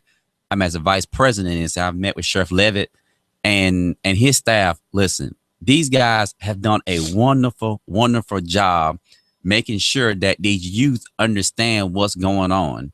And I think that once the community and the police officers continue to come together and the local officials come together, listen, there's going to be problems everywhere. Yes. But the thing is, if we can continue to work together, this is going to be one of the best counties living in the state, as already is. And besides that, and back to what Commissioner Oz was saying about homes, I think that's the reason why with the NAACP, we understand, as far as a community base, that our school systems has to be the best in the state. Because here's the thing. if we had the best school system in the state of Georgia, period, we got the best county to live in the state. Period. Absolutely. That's right. Absolutely. I don't care what nobody say. Yeah, he's absolutely right, because when people make the decision to move into a community, the number one thing they're thinking about is the schools. Because Schools. Yes. they want their children to be properly educated. They want to know that their kids are in a safe school environment. Let me just tell you, and we're going to back it up just a little bit. Don't forget about the fact that not only was it Sunday a wonderful event over at Pine Log Park, but let's give shouts out to Chief Gene Wilson and the Conyers Police Department, Exactly. Sergeant Corey Hambrick, and the Conyers Police Department with Thinking Under Fire, the event that took place Friday night over at the Rockdale County High School gym. Thinking Under Fire. They brought in celebrity R&B artist Carrie Hilson, who came out and spoke to the young people, and they had some other celebrity folks there. But more importantly, we saw a police officer, Sergeant Hambrick, flanked by the Rockdale County Sheriff, Sheriff Eric Levitt, flanked by the city police chief, Gene Wilson, as they talked about the fact that all lives matter. Yes. All lives matter. Mhm. The people lives matter, and the police Yeah. lives matter. And I always want to make sure I throw that in there, because I think sometimes folks get so caught up with being negative towards the police and law enforcement that they forget that's somebody's daddy, somebody's husband, somebody's brother, that's someone's relative, somebody's church member. And the last thing The big thing too is the people don't want to see the bigger picture. That's a wife's person that supports the family. Absolutely. Not just the fact you're going to lose daddy. right. That is the person that pays the bills. That's the Backbone. person that puts them kids through Backbone. school. Absolutely. So it's a huge chain effect here, you Mhm. know? Right, right. And so I wanted to make sure that we didn't leave out Thinking Under Fire. Exactly. And Thinking Under Fire, because you said something, Thomas, a moment ago that sparked that in my mind.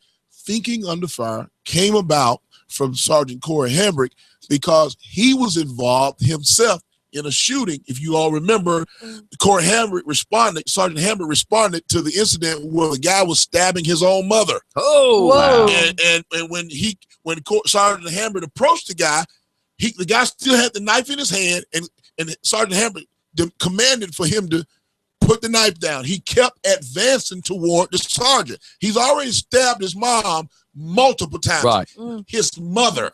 So you know that Sergeant Hambrick didn't mean anything to him. That's of Right, course, because all right. you were doing is trying to stop me from doing Exactly. whatever it was in my twisted so the mind. sergeant shot him, Yeah. and rightfully I don't- so. Yes. So yes.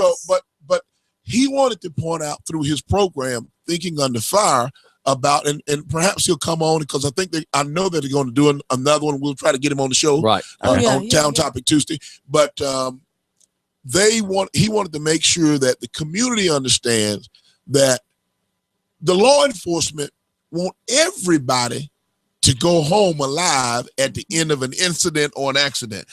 None of us want fatalities. And the sheriff said something. I'm going to say this. The sheriff said something that it really escaped my mind that Friday night, but this was very important. We did not have a big crowd out there, Scotty. There were a decent number of young people there, but the Rockdale County High School gym, Thomas, should have been packed to capacity. Yes. Right. Exactly. And this is Yes. what the sheriff said. He said, well, it's unfortunate that we have only these few people here today, because if there was a shooting last night, this whole place would be packed with people Exactly. Lit. raising sand, Yep. raising hell about the police involved shooting. But when it's time to be preventive, Exactly. proactive, and come together and educate and inform, you can't get people to come out, because there's some people in our community that just want to raise hell. Yeah. And I'm And saying it You myself. got some It people that happens all just the want to time. complain. And some Go folks- ahead. And, Go right and you ahead. know, I want to add to that too. It's funny that Commissioner said that, because it's funny because I think event happened like maybe 3 months ago, right? I talked to a parent and I was telling them about the NAACP, and the parent was like, well, I don't see no need in it. Well, maybe a month afterwards, their kid got in trouble at school. Well, the first person they called was me. And but you know, and one thing I would just say is that my grandparents have always taught me is to listen. If you do right by people, you're gonna be fine. Don't worry about it. Mm-hmm. And you know, I still help the parent out. And I think it's so important what Commissioner Oz is saying is that we have to be proactive.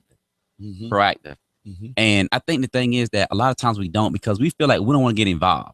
We feel like if it don't involve our family members, if it don't involve our kids, we're not gonna worry about it. That's what people do. And It's that blinder, man. It's that blinder. And you know, and here's the thing too is, and I think that where, you know, I want to say this right here is like, look, when I grew up in like two different type of communities. And when I can remember when I was younger, I grew up in South Carolina. I grew up in a dominant Black American community, but it was more family based oriented. It was a smaller town. And when I moved to North Carolina, you know, when I moved up to Kernersville, it was more of a Caucasian. You know, it was the demographic was like, I think it was something like 20% Black and it was 80% white. But the thing that I share with people with that experience, and I'm saying this is very important, is that I've learned, and what I've learned is that when it comes down to a lot of times with different communities, people say, well, you know, when things happen in a white community, you know, they always get results.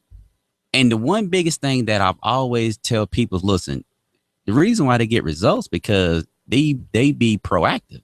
They're involved. And they're involved. Opening them eyes. And as they're involved, the powers to be, they hear their voices, they hear their concerns. Mm-hmm. So they know they're gonna hold their feet to the fire. And I think that's the thing that we all have to do.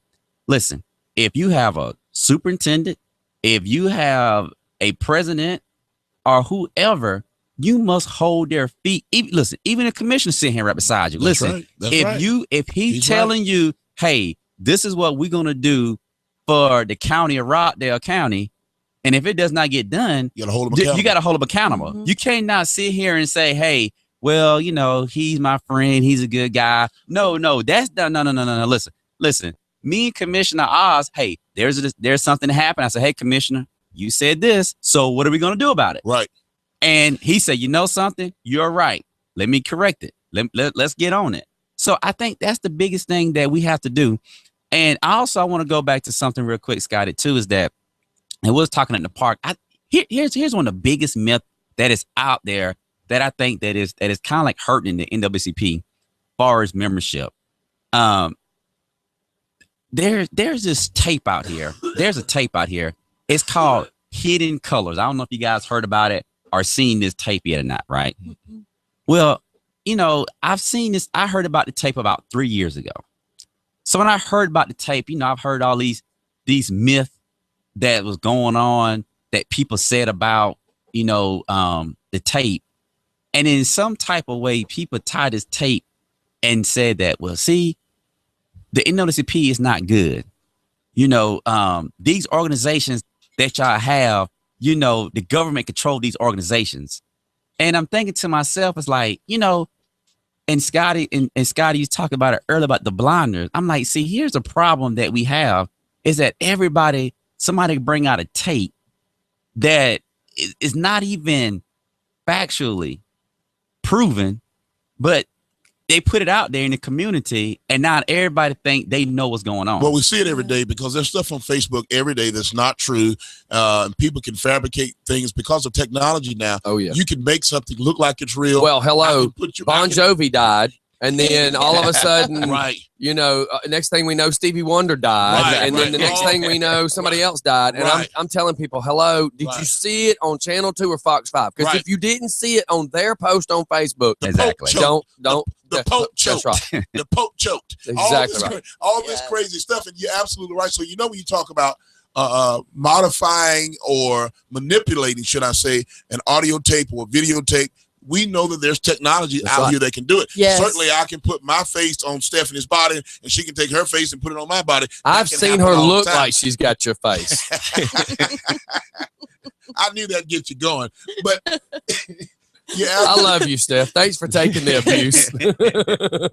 But Yeah, listen, yeah. we're so glad that Thomas was able to come in and join us this morning on Town Topic Tuesday. There's a lot Yes. more information to learn about the NAACP. We want to encourage you to get him to come out to your school, your neighborhood, your community organization, and hey, get educated and informed. Here's a number that he's about to give you right now that he can tell you how to get a hold of him. He's going to give you that number slow where you can write it down. It's 678-777-5747. 678-777-5747. Also, you can go to www.rockdalecountynaacp.com. When do you have your meetings and where and what time? We have our meetings every first Monday of the month, 7:30 p.m. at Macedonia Baptist Church. And the Macedonia Baptist Church has an And is that educational wing. here? Yeah, it's Yes, here sir. in Rockdale County on Barton Street. Yes, sir. You have an educational. They have an educational wing of the building that they use for meetings and that kind of thing. So it's not taking Yes, sir. place in the sanctuary. It's in the educational wing. They allow the. I would like to NAACP just come come in see there. one time Yeah. because my whole problem Yes, is, and the reason it struck such. You didn't grow up here. We talked about that the other day. Yeah. And where I grew up, we were Glenwood, Covenant Highway, Wesley Chapel. That block, if you will, I mean, a huge rectangle that we all traveled on. We all grew up around Rainbow Drive, Candler Road. That's all our area that we grew up in. We didn't see color. Exactly. I moved to Snellville after we migrated down 78, Mhm. and it's like all of a sudden there's the wall. All of a sudden there was color that we didn't see before. And I have, and this is going to be edgy, but I've seen some white trash that's just as bad as I've seen some black trash. Uh-huh. Trash is trash. Exactly. That has nothing to do with your color. And another topic that people pick on is the whole saggy pants, really, because I hear people pick about the black guys wearing the saggy pants, but hell, I've seen Skaters. almost willing to believe more white folks with their pants sagging over the last couple of years. Yeah. So I don't look at the color being the boundary as much as the attitude and the education being the Attitude boundary. is everything. So, but I did want to ask these questions, Yes, and sir. I do make this statement to anybody that wants to call in. If you want to call in, if you want to ask a legit, serious question, I will allow that. I don't mean anything wrong by this, but if I have anybody call in with an attitude, I'll Being hang up rude. on you. If you want to be nasty and rude, I will hang up on you. If you have legit questions, please call in, because I did not bring him here to put him in front of a firing squad. Nope. So please, if you have something serious, I'd really like to know. But here's my thing. People think Al Sharpton, NAACP. Remember we talked about Yes, this? sir. People think Jesse Jackson, the NAACP. I remember when some of the crap happened in Ferguson and everybody was talking about NAACP was making their way that way. But I remember seeing video of Jesse Jackson in a minivan and two black guys come up to his van, and I mean middle-aged black guys who leaned over and said, "What are you doing here? You ain't here to do nothing for us. Exactly. You're here to publicize yourself. You're not here to save us." And people believe, due to the way the media has posted stuff and by the way that people post stuff.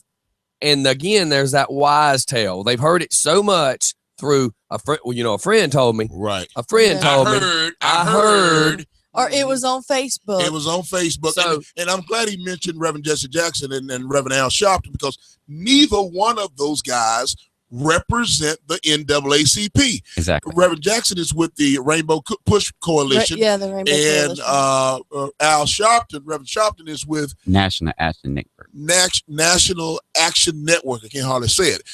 They're not with the NAACP NAACP. at all. So I think what happens is part of what they Heard. is they see two black civil rights leaders and they just automatically tag NAACP. Well, they're going to And pick that's- the biggest they name. Right. Exactly. They're going to go with the which biggest is the name. NAACP is the most recognized organization. Well, and I neither couldn't one of tell those- you the rainbow, whatever you just Right. said, You didn't know, right? because I don't know it. And there's Nobody tons of- knows it. And that's when you described them as trash a moment ago. I just flat out call them ignorant. They're ignorant white folks. They're ignorant black That's folks. exactly right. And they're ignorant folks out there that come, and we have some that come into our meetings sometimes That's right. because they're ignorant. And what makes Well- you ignorant is that you're uninformed and you're uneducated about a particular matter. I've been ignorant before myself. Hell, I'm going to be ignorant for the days out. What you talking about? There's been some things I've been uninformed or not informed at all, or however you want to describe it, or uneducated about. And when you're not, ignorance of the law is no excuse.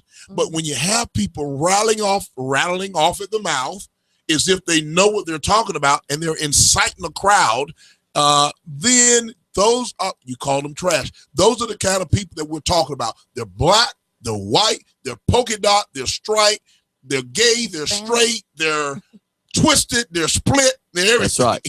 Yeah. Exactly. So Well, can again. Do we Ma'am? have time for a quick break? Yes, we probably do need to take a. Yeah. Let's take a break. Let's Okay. come back because I want to hear his answers, Oh, yeah, and I yeah. want anybody that's a listener that feels that they I'm going want to to. wrap up right and now. yeah, as you we gotta get ready wrap to go up to break. too. So listen, I want to say thanks for all of you guys did on Sunday out at the Pound Law Park. We had a wonderful time. Mike Myers and Associate, Just for Fun Radio, Thomas Brandley, NAACP, everybody that came out and was a part of DJ Easy B with 106.2, another He radio was station. awesome. Absolutely did a wonderful job. All of the community, the sheriff's department, the fire department, the police department, everyone that came out, Parks and Rec, everybody that made sure that we had a wonderful time. This is Commissioner Oz Nesbitt. I'm saying you're tuning in to justforfunradio.com. All right, y'all. We will be right back. Everybody, hang tight.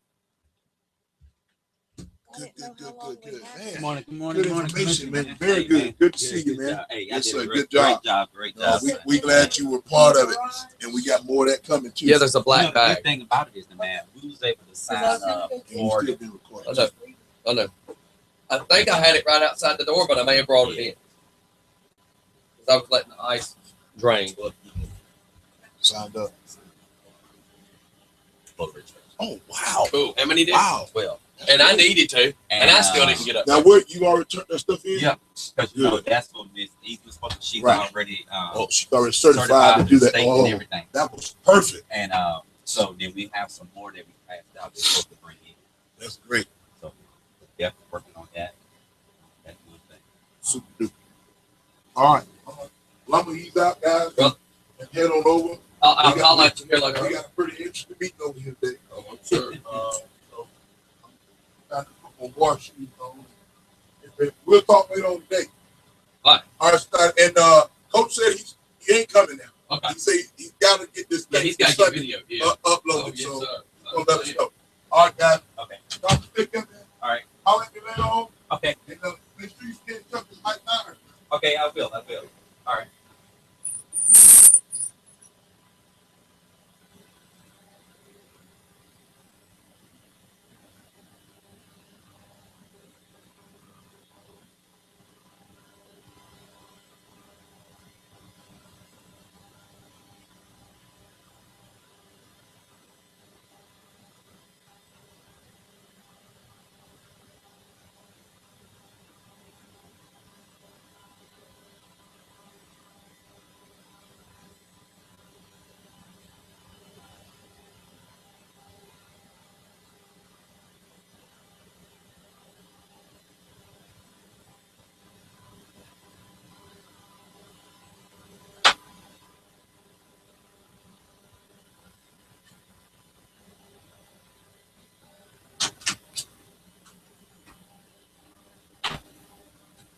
Hey, Steph, I need to get more hand sanitizer.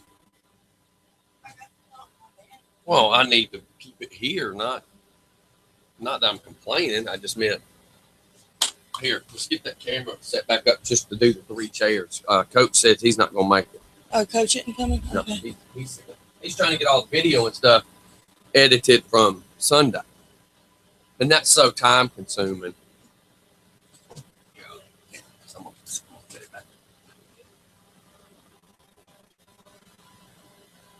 And that was the last one. Okay. Well, I still got some in the bus. I just didn't load it in the bag Sunday.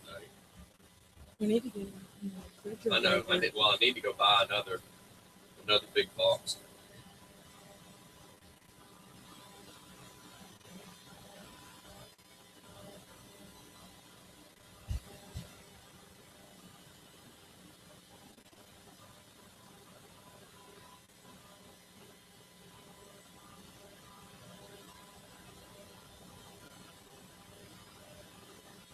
I figured since we're talking about what we're talking, this is a good song.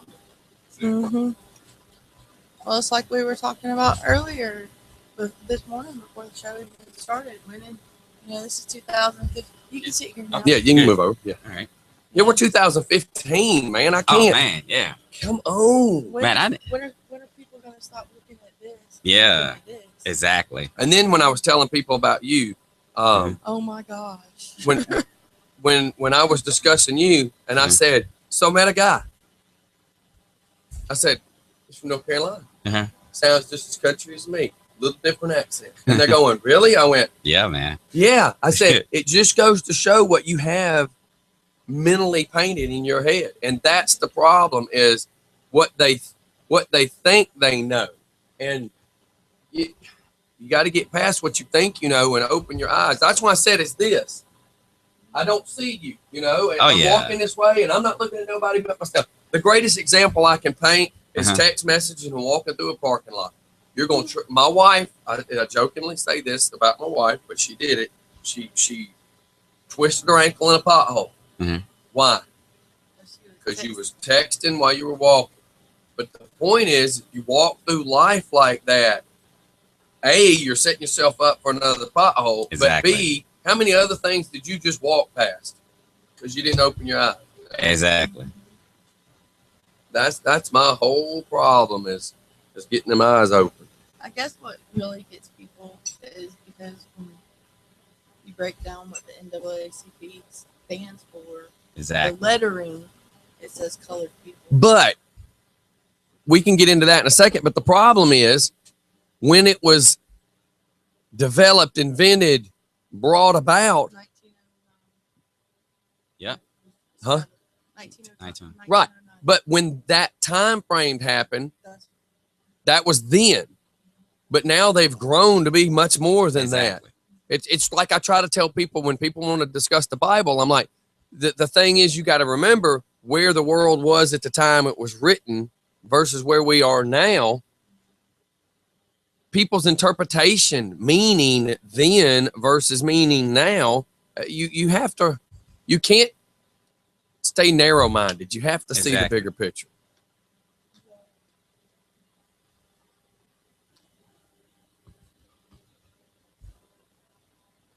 This is just such a great, man. You know, I didn't know you topic guys to was bring over here today. Man, I did not. Man, I have a great friend who lives like just into this road, Yeah. straight.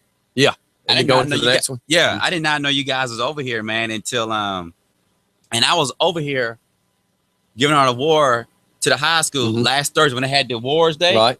I gave it we gave an award out over here, and I seen the little bus. I was like, "What is that?" See?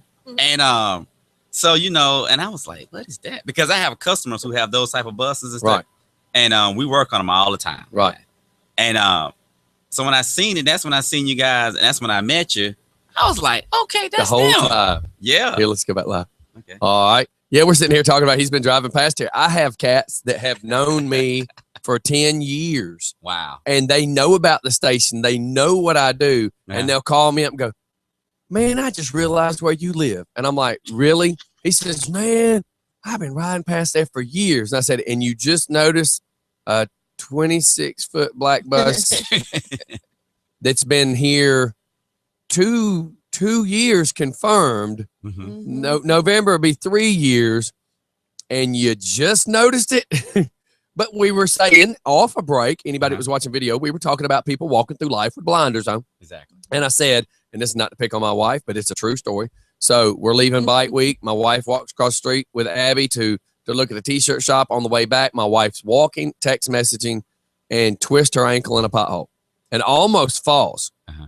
But the moral of the story is if you spend your whole life with those blinders on, how much stuff do you walk past? How many potholes could you possibly trip in? Because you're so busy focused on one thing that you don't see everything surrounding you. Exactly. And that's where I want people to start opening your eyes. Scotty glasses for everybody. You need to see the world for what it is. You need to open your eyes. You know, and that's one reason when me and him started talking, I was like, man, I got to get you in here.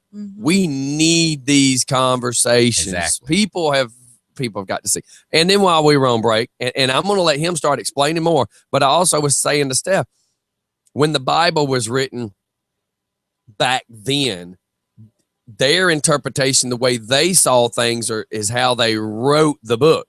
Exactly. Where we are now, we see things differently. We may see the same objects, but when we discuss it, it spoke differently because our language has changed, our way of life has changed, our opinions have changed. So Steph brought up that when the NAACP was invented, created, came about, the name was what it is.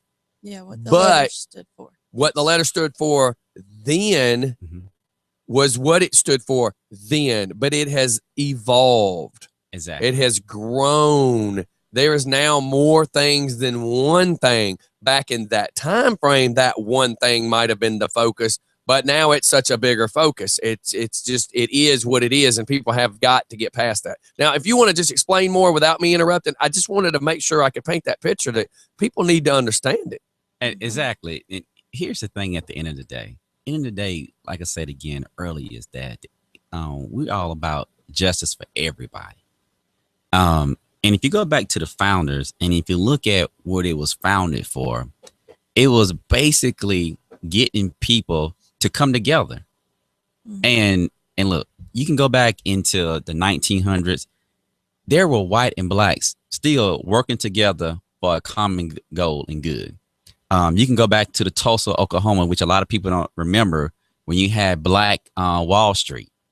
So when you had the Black Wall Street in the Tulsa, Oklahoma era, there was those business people was migrating to the east. You know, when we said east, we mean like New York, Yes. the DC capital area, and they was making money and exchanging money. So basically, when the NAACP was founded, that was basically what it was about. It was about getting people to come together for a common good. And now, like you said, it's 2000. We're in the 2000s now. So now we have broadened our base. So basically, again, like I've always said this, for wherever there's injustice, we're going to be there for anybody. That's right. And a lot of times you see that when you think about the NAACP, you don't think about the issues that we face off the camera, off the radio. Well, and stuff nobody sees or hears about. Mhm. And there's a lot of that goes on. And that's basically what it's about. It's to handle issues that you don't have to see about, that you don't have to know about. But when the issues get resolved and handled, that's all matters at the end of the day. There's probably 100, and this is just me throwing a number, just a number, y'all. There's probably 100 things that could possibly happen in one day that people know nothing about, that have changed lives in people's worlds that they live in. And then you may see one or two things on the news. Exactly. And the problem is what they think they see on the news is this is what it's about. This is one scenario out of hundreds of scenarios that are happening. And that's what I try to make people understand. It's like, look, man, open your eyes, see the bigger picture. And just because you only visually get to see 5 minutes of something, don't think about it as only 5 minutes. Think about the 30 minutes. For instance, people go, well, when I saw you video and this is what I saw, what took place that made me make the decision to pull my phone out and start videoing? You know, something bad had to have happened to make me start videoing. And they go, well, I didn't think about that. Well, there you go. That's that bigger world you got to start thinking. I mean, people just want to be instant. We live in the world of instant. You know, they want instant everything. And I just want people to start going, man, I didn't think about the bigger picture. Well, if you'd have taken an extra 30 seconds and think about the scenario that could have been happening that caused that to happen. Exactly. Sorry, cough drop. I've still not recovered from Sunday. Our voices got trashed Sunday. Eat a pickle. So, okay. So when you go to, and I notice we don't have any callers now. I expected some of y'all to woman up here. I know all these people have questions, but don't be nervous about your voice being heard and somebody knowing who you are. I won't air your name. If you don't want to be, it's all up to you. But I just know there's so many important things people don't get. Now, how does a I'm trying to figure the way to word this. Mhm. So if an injustice happens, Yes, sir. do people contact y'all, or do y'all see, like, I knew the homeless needed to be fed and I just took it upon myself? And it's funny you say that, because it's two ways that you try to approach it. One is when you see injustice happen, first you try to get all the facts much as you can. Yes. Mm-hmm. That's the first step. So if the victim was definitely wrong, I mean, you don't want to go represent someone who's dead wrong. I Yeah. mean, that makes you look like, like Like an idiot. yeah, exactly. And that happens. And that's what I was going to tell people. Think of his scenario versus my scenario. Everybody that knows me knows when we have a charity come up, we research who the person is, exactly. because I can't put my name on something Mm-hmm. if it's fake, phony. I just can't. Mm-mm. So if you, as my listeners, understand that's how I have to be, you think of this guy and who they are 10 times bigger of a scale. They really have to worry about who they defend. And So people need to remember that as well. And, it's funny you say that, because, in representing families and different things, even before, let's take the incident, for example, here, the Ferguson incident. That's like one of the biggest incident that happened recently. I just want to use it for example. I don't want to keep harping on it. Yeah. But I just want to use it for example. Now, once you look at everything that happened with Ferguson, you want to gather all the facts first. And once you gather all the facts, you want to contact the family and ask them, as far as, hey, representation, but like, you want to introduce yourself. And once we do that, then now it's up to the family if they would like for us to help. That's the respectful thing to do. Right. Then once you go that far, then they'd be like, yes. Then that's when you start gathering. That's when you want to start gathering all the facts. Facts. Yes. And that's and listen, and that's one thing that I learned over the years from my cousins who's attorneys. They say, the one thing that makes a great attorney is you tell them everything. Mm-hmm. Mm-hmm. And a lot of people don't do that. A lot of people, they just want to leave They out. just want to they want to tell you what they want you to know. Exactly. But then once you start digging in to what's going on, and you're sitting in a trial, or you and then when you see more facts start coming out, now you're looking like, ooh, Right. I didn't know that happened. And see, and I was actually, and I'm not trying to put you in a hot spot, Uh-huh. but I was going to ask you, and it only because we were on the Ferguson part, would I bring this part up about Ferguson. But now if you're defending somebody Mhm. and something stupid pops up, Uh-huh. and the only reason I bring this up because this happened, because this happened. So if you're, and I don't know where y'all involvement was on Ferguson, whether you were all in it or not all in it. So Mhm. that's not the question. But if you are defending somebody and then something stupid like the stepdad yells, let's burn this mother down, Uh-huh. then do you go, we got to tuck our tail and figure out how to back out of this gently? Because I've had situations where we've gone to help people and then all of a sudden, I didn't know that. And how do you back out carefully and not look bad at the same time? And I know this is only a scenario. I think with the Ferguson incident, I think the mother, she did a great job of, after the incident happened, Mhm. you see her as a strong mother continuing to put the correct information out. Right. And that's what has to be done. And I think that was the best thing you do, is that, you let, because in anything, moments are going to happen. You can be like, oh, man, I shouldn't have done that. Yeah. But people react. I mean, we're all human, so no one is perfect.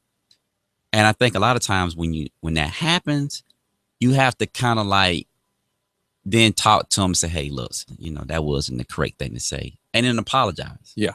And that's the biggest thing you have to do, is just say, hey, listen, I reacted on emotions, and you can't do that. So that's one of the things that we try to do, is tell people, listen, we cannot react on emotions. There you go. And I've learned over the years, and I preach this, no good decision is ever made based on an emotional decision. Exactly. Because, I mean, if you're mad, do you think anything good's going to happen while you're mad? If you're upset and crying, do you think anything? Nothing good comes with a quick, fast, emotional decision. And, you know, everybody's learned. I mean, the people that are party to that learned. Mhm. I mean, I can think back to so many times I did something and then 20 minutes later, I'm like, oh, I probably shouldn't have done that. Exactly. But it was in the heat of the moment. In the heat of the moment, boy, that's when them bad decisions always come back to haunt you. But I just thought I would kind of ask that because we have this savior complex, I guess. We Mhm. want to save everybody. And we started helping the homeless about 2 years ago. We started trying to do a blanket drive. And then the next year, we got that crazy 7-degree weather. Uh-huh. So it's like, I got a bus. We started gathering stuff we owned. We started taking it down there. Mhm. The people that we were dealing with kept trying to tell us why they were homeless. And I said, you know what? I don't care why you're homeless. I don't mean to be insensitive, but the reason you're here has nothing to do with me trying to help you. But then later on, we started finding out that we became enablers by allowing them to use us for them to use money that they were collecting to buy drugs. Yeah, Mhm. we never gave them money. We never gave them money, We but gave them food. you know, they paying and hands. clothing. Exactly. But once that happened, I said, you know, I got to figure out a way to gently back out of this, because it would then start making me look bad, because the people support me would say, hey, you're using us. We're supporting you Mhm. to support them. So you have to always look at the greater picture. And I'm sure with you guys, y'all have probably lawyers and executives and so many Mhm. people that have to keep following every single thing, because it's almost like y'all have to have your own reporters and your own investigators, because if not, y'all could get screwed up just like anybody else. Exactly. And that's the biggest thing is, and like I said again, it's like you just want to ask people at the end of the day, tell me the truth. Yeah. Good, bad, or ugly. That's right. And so that way, once somebody tells you the truth, then you can decide, okay, which way we want to go with the case. Right. Or do we want to, there's something that we want to deal with? Or, and I'll give you a great example. Sometimes the victim could be wrong, but the situation could be a situation that we can all learn from. That's right. Yeah. Well, both parties, the victim could be very well wrong, but both parties could have both been in a little bit of wrong that made the Exactly. situation worse. And that's the world I try to make people, come on now, just because it happened to you this way doesn't mean that you were in the right. It just means both of you could have been doing human error. Exactly. So I don't want to overtalk you. I was just sitting here thinking, you know, because I'm like, what you're saying, I'm like, man, we've seen this same stuff so much. Mhm. Now, when you go to schools and churches and these meetings, what is the meetings for? Or, I mean, it just kind of give me a background, a little spiel on, you know, what you bringing the people together for to educate them on. But the biggest thing I try to do is deal with the youth. Mhm. Because listen, the youth is our future. Yes. So we try to get the youth to understand, like, the first thing I try to do with the youth is figure out, like, how are their grades looking? Okay. So the next step is trying to get every youth that's possible to go to college. Now, and I think one of the things that we have to do is do a better job of promoting our community colleges. Mhm. And that's been a topic for probably the last 5 months that we've been kind of like talking about, and we've been dealing with the local community college of getting in people to go back to college. There are some fundings that you can have to go back to college, but some people say, well, I can't pay for the application. I don't have the $100, $150. I think it's Georgia Piedmont College. They come out a lot, and they have these different type of programs where if you just start the class and you're, I think, don't hold me to it, I want to say if you keep a GPA of a 2.5 or better, they'll waive the fees for you. That's not bad at all. And so I think that's a great thing, because listen, we all know a lot of youth today, everybody is not a 4-year college person. Right. Right. And you see so many parents are like, you know, I want my kid to go to a 4-year college, want to have a good education and to get this great, amazing job, which is great. And you should. But I think a lot of young people today, you know, some of them might just be community college and just can go out there and be entrepreneurs and own their own business. Mhm. So that's one of the biggest things that I try to do. Also, I try to bring a lot of community awareness and just bringing everybody together. Talk about issues. So we know that different groups of ethnic groups have different issues that goes on in the community. And it's trying to get everybody to bring their topics together so we can all talk about them, so we can discuss them, and we can see how we can move forward with them. Because, Scotty, you may have an issue and I may have an issue about something. But now, if we work together, we can correct those issues and just have a great community. And you know what I find, as you were saying, because I didn't want to interrupt you, and I'm world's worst about trying to do that, but I wanted to nail the point of, if I did not tell somebody, I want everybody to listen to this. If I did not tell somebody at the beginning of this conversation that you were NAACP, if I did not make that clear, what you just described yourself as is a motivational speaker and a counselor. Yeah. So what part of that does people get the name of the NAACP twisted with the stereotype of what they believe they've always heard about it? Because everything you just described, you're doing the same thing that Oz is doing, the same thing I'm doing as far as pushing positivity, trying to tell people there's a better world out there. But people have it in their brain. When you put the NAACP to it, they just automatically change their mind. And everything you just described, that didn't sound like anything that anybody's ever made you believe the NAACP is about. And that's why I wanted you here. Because that was a great, just knowing that you're taking the time to go tell these kids, hey, you need to do this, you need to do this. Let's further yourself. Let's aim. Let's go for broke. Let's come on. And these kids need that these days. And because most of them, the dads, I mean, we're in a bigger world of divorce than ever. Exactly. Yes. And if dad isn't divorced from mom, he's working to pay the bills. So he still may not be there. So one way or the other, they need a positive role model preaching to them. And even if you don't use preaching in the biblical sense, somebody needs to be preaching to these kids saying, listen, you need to go, you aim better. I tell people, if you aim higher, aim better, your landing is going to be a whole lot better. Exactly. Oh, yeah. And one of the things that I try to tell people that I've learned dealing with the youth in the past is that, and I tell a lot of adults this right here, you know, you're only going to get maybe 30 seconds with the youth. Yeah. And people say, what you mean about 30 seconds? I give myself a 20 to 30 second window. Yep. And that 20 or 30 seconds, a youth is going to realize, are you going to be for them or not? Right. And, you know, and as adults, you know, a lot of time people say adults, well, I can tell that young person it's not going to be about anything. They're not going to do anything. Well, you know, listen, kids can do the same thing as well as adults can. And I think a lot of times that's where you get the big disconnect from.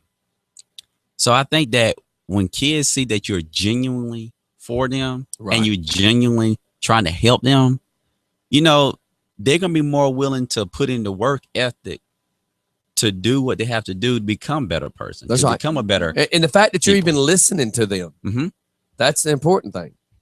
Exactly. So, I mean, that's the thing I try to tell people all the time. Just listen to them. Just see what they have to say.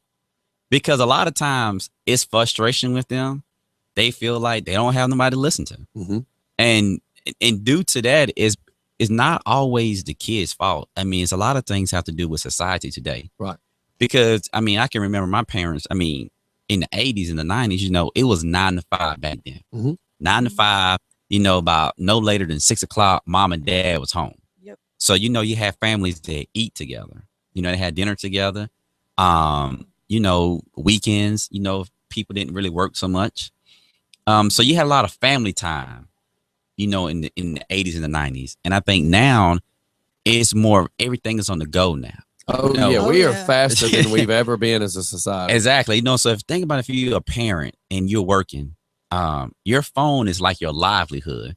So your kid can be talking to you, but you steady emailing customers at work. I know. And you're texting and you know, and so now the youth today, they're looking at it. So they're basically mimicking what we do as adults. That's right. When we become disconnected, they become disconnected. Exactly. So now you hear all the time people say, "Oh, the youth, they always on these phones. They always texting people, always taking selfies." But if you look around, you see adults do the same thing. You know how me and my daughter's 19. Do you know how and y'all, this is going to sound sad. I try to keep up with her. She tries to keep up with me. But do you know how funny it is the way we see what each other's doing? We live in the same house. I mean, she's here, but she's at her mom's and her boyfriend's a lot. Don't get me wrong. But we see each other through Facebook. Wow. Because the weekends are busy for me. Mm-hmm. So she'll hit me up on a Thursday or whatever and say, "What's your plans this weekend?" And I'll tell her. And then come Monday or Tuesday, I may see her, and she'll go, "I noticed where you were Saturday. I saw it on Facebook." She strolled in last night. She has, let me word it this way. She doesn't legally live here because she ain't here long enough to legally live here. She has a room. She has some clothes. She has a room at her mom's house where she is a legal residence of. But what's funny is she'll swing through. Last night, she swung through for, I don't know, 30 minutes. "Love you, bye. I'm going to Zach's." That's her boyfriend's house. And then it's like, call me and say she's at her mom's house. And it's just like, how crazy is it that our phones are how I know where my daughter is? Like, she was in Helen yesterday. Wow. The problem is I have been busy and I have allowed the disconnect. So if I am that parent, how many other parents are identical that have just allowed it to happen? And we all have to take responsibility for it. But the problem is the youth, if we're disconnected from them, what are they doing for fun? If we don't know, then we automatically are in a bad spot. Exactly. Because they're going to find something to get into. So. Oh, yeah. If we don't give them anything positive, it's going to be negative that they get into. And that's the one thing I liked about the basketball thing. At least I would rather know they're out playing basketball. And as silly as this is, they're boys. If they get into an argument or a fight on a basketball court, things happen. Exactly. But I would rather them be there and the percentages be a lot lower of bad things happening than the percentages if you're hanging out and doing stupid stuff. Exactly. Because we all know stupid is going to happen, but it's your percentages. You have the options of narrowing down these percentages. If you're out hanging out with a bunch of thugs, and I was one, man, I hung out and I got myself in more trouble because I thought it was the right thing to do. If I'd have had any sense, I look back now, the shoulda, coulda, woulda. I look back now and say, man, if I would have had somebody telling me I could be in this seat doing this, I would have saved myself about 20 years of heartache. Exactly. 20 years of busting knuckles doing construction work, bad knees, bad arms, cuts, bruises. And all it took was opening my eyes, but I was too stupid to listen. And I think that's what I like about the fact that you're going to these schools. You're trying to talk to these kids. You're trying to tell them to get an education. Because now the world, with the economy being the way it is, and if you don't have an education, there's a lot less jobs for you nowadays than there was 20 years ago. That is true. So, well, let's shoot out to a commercial real quick, everybody. And we'll be right back. It's Just for Fun in the Morning.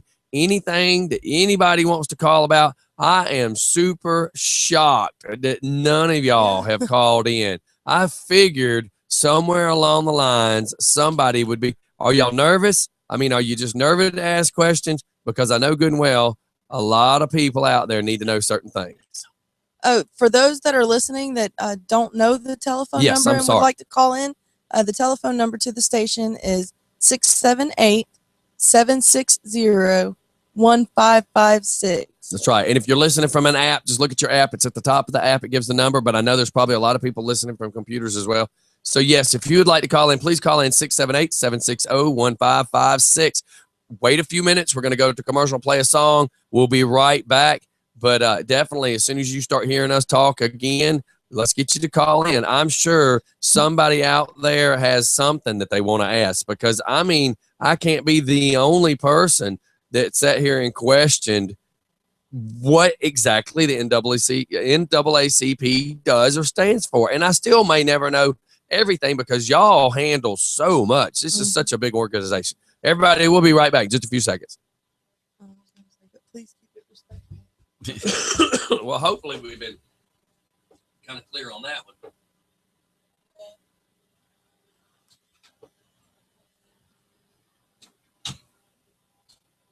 Oh I man. was hoping more and more people would be messing. Oh man, I thought we'd be calling in too, man. This is great, man. I just think people are nervous. Oh And yeah. it's that topic. It's that topic that everybody wants. And then, man, when I met you, I'm going, oh no, I'm not wasting this opportunity because people need to see the bigger picture. Man, you know, it's funny. I was talking to a person at Outback. They went to the church, and I didn't know this. Old Salem, where you guys street right here, where Old Salem and Flat Shows meet at, Yes, the church right in the corner. yes. You know, that's a multi-purpose church. I didn't even know that. I worked in it. I'm an electrician, and for years before I had to quit doing it, Mhm. I worked downstairs. You don't know really, but if you pass by and you look, you'll see it's got a downstairs. It's more of a daycare center, or it was then. I don't know what it is now, but we were down there fixing a bunch of stuff, and one of the construction companies that we did work for are big people with this church, and that's what they kept saying is you need to come see what we're about because you'll be blown away. We are not what you believe we are. Yeah. And I believe now in this world, there's a lot of we're not what you believe. You need Exactly. to see yourself. And you know, that's the reason why I said about the hidden colors, man. I seen this video, I was like, not everybody got this theory of trying to be, you know, a historian, I would say. But I was like, oh man, here we go. We don't need this. So, but yeah, I that blew me away about the church. Yeah. And when I seen the church, and I've heard about it, I was like, wow, I didn't even know that. It was like, yeah, we have, you know, and that's just what the church is I about. made a joke yesterday because I'm actually ordained. And Okay. I made a joke yesterday. As I actually turned, I was looking at that church, and I passed a couple more. And my wife said, good Lord, there are a bunch of churches just in this community. And I said, and you notice every one of them took out the lights. And you know, some of them are about that. Yeah. And I try to tell people, playing the video, the song that was supposed to play. Everybody hang tight. The song I had to play just skipped.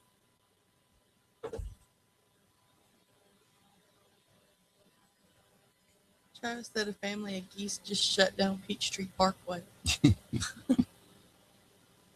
That's funny. I can't believe the song that I had played just keeps skipping. So we might as well go back live on that one. I had Stand By Me. It was that really cool version. Yeah, man. And yeah, anytime you got to go. We just like to take advantage of having all the local information that we can share. Yeah. But you know, I was just sitting here saying I kind of made a joke yesterday, and I made a video, but I didn't post it. I'm quick about posting videos, and when I have these ideas, I'm real sporadic. So I said, you know what? So I want to invent a church. I want to make a church. You can't really say invent. I want to create a church and call it the Church of the Free, and it all be free.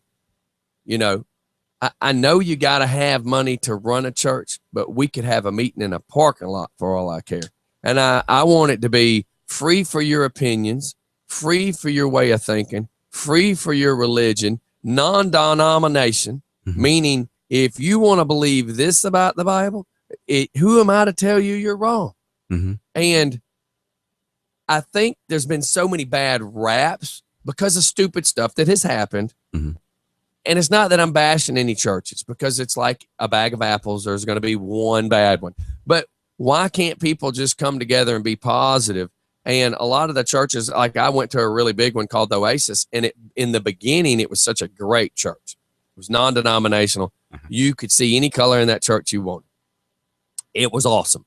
Then all of a sudden, a bunch of just say holy rollers come in there from other churches that were not happy at their other churches. They come in here and then they start trying to change stuff. And it's like, what happened to everybody loving everybody? When you have love and you don't have the bickering, when you have the positivity and you don't have all the negativity, it just makes everything work more hand to hand. You know, Rob's performance, Rob, I tell you right now, you don't put oil in your car, your gears are going to get jammed up. Well, when you start putting all this crap in your life that's not good for you, you're going to jam up them gears and all the good stuff's going to stop turning. And I want everybody to have a bigger picture of the world. I want them to understand, man, my life could be smoother if I just made better decisions. My Exactly. life could be smoother if I just would have stayed in school. My life might have been smoother if I'd have got a better job. Oh, that's right. To get the better job, I probably needed to not go to jail. I probably needed to not have a job that's a bad job, because if I wouldn't have went to jail, I probably could have got the good job. Oh, that's right. And if I wouldn't have went to jail, I would have went to college and I probably would have got the good job. And it's all about that domino effect. And that's where I try to make people open their eyes. Even though I might make you think about it backwards, I make you see it and go, ooh, cause and effect. Mhm. And that's the whole downfall, cause and effect. But you're doing such a good thing because you're catching it in the pre-show. You're going to catch them before the bad could happen, or at least that's what we want. We want to catch them before the bad happens. Exactly. So I just admire what he's doing, because Oh, yeah. again, by what you're doing, what you as a person is doing, you're more of a motivational guy than a representation of the NAACP. Don't get me wrong, but what I'm getting at is everybody thinks the name means one thing, and you're showing a completely different thing than what people have programmed in their brain. Exactly. And I think another thing too is that, we had to do far as with the organization is definitely get behind our local law enforcement agency and show support. Because a lot of times, you see the disconnect within the community. And I think the one thing I can say is that the local law enforcement agency here has been working hand in hand with us of correcting those issues. That's why I encourage a lot of people to come out to our meetings, because a lot of people think, oh, we come out to the NAACP meeting, they're only going to talk about this thing, one issue. But that's far from the truth, because every other meeting we have, we try to bring in a law enforcement agency to talk about what's going on now. Right. We're trying to bring in, we might bring in the commissioners to talk about topics that is going on in the community. Mm-hmm. So those are the things that we try to do far as with the NAACP. And also with the youth, we want to hear from the youth, because it's so important that you hear from the youth. And once you start listening to the youth, you can kind of figure out not all of their problems that they're facing, but a vast majority of their problems that they're facing. Right. And then now we can, as an adults, we can try to help them.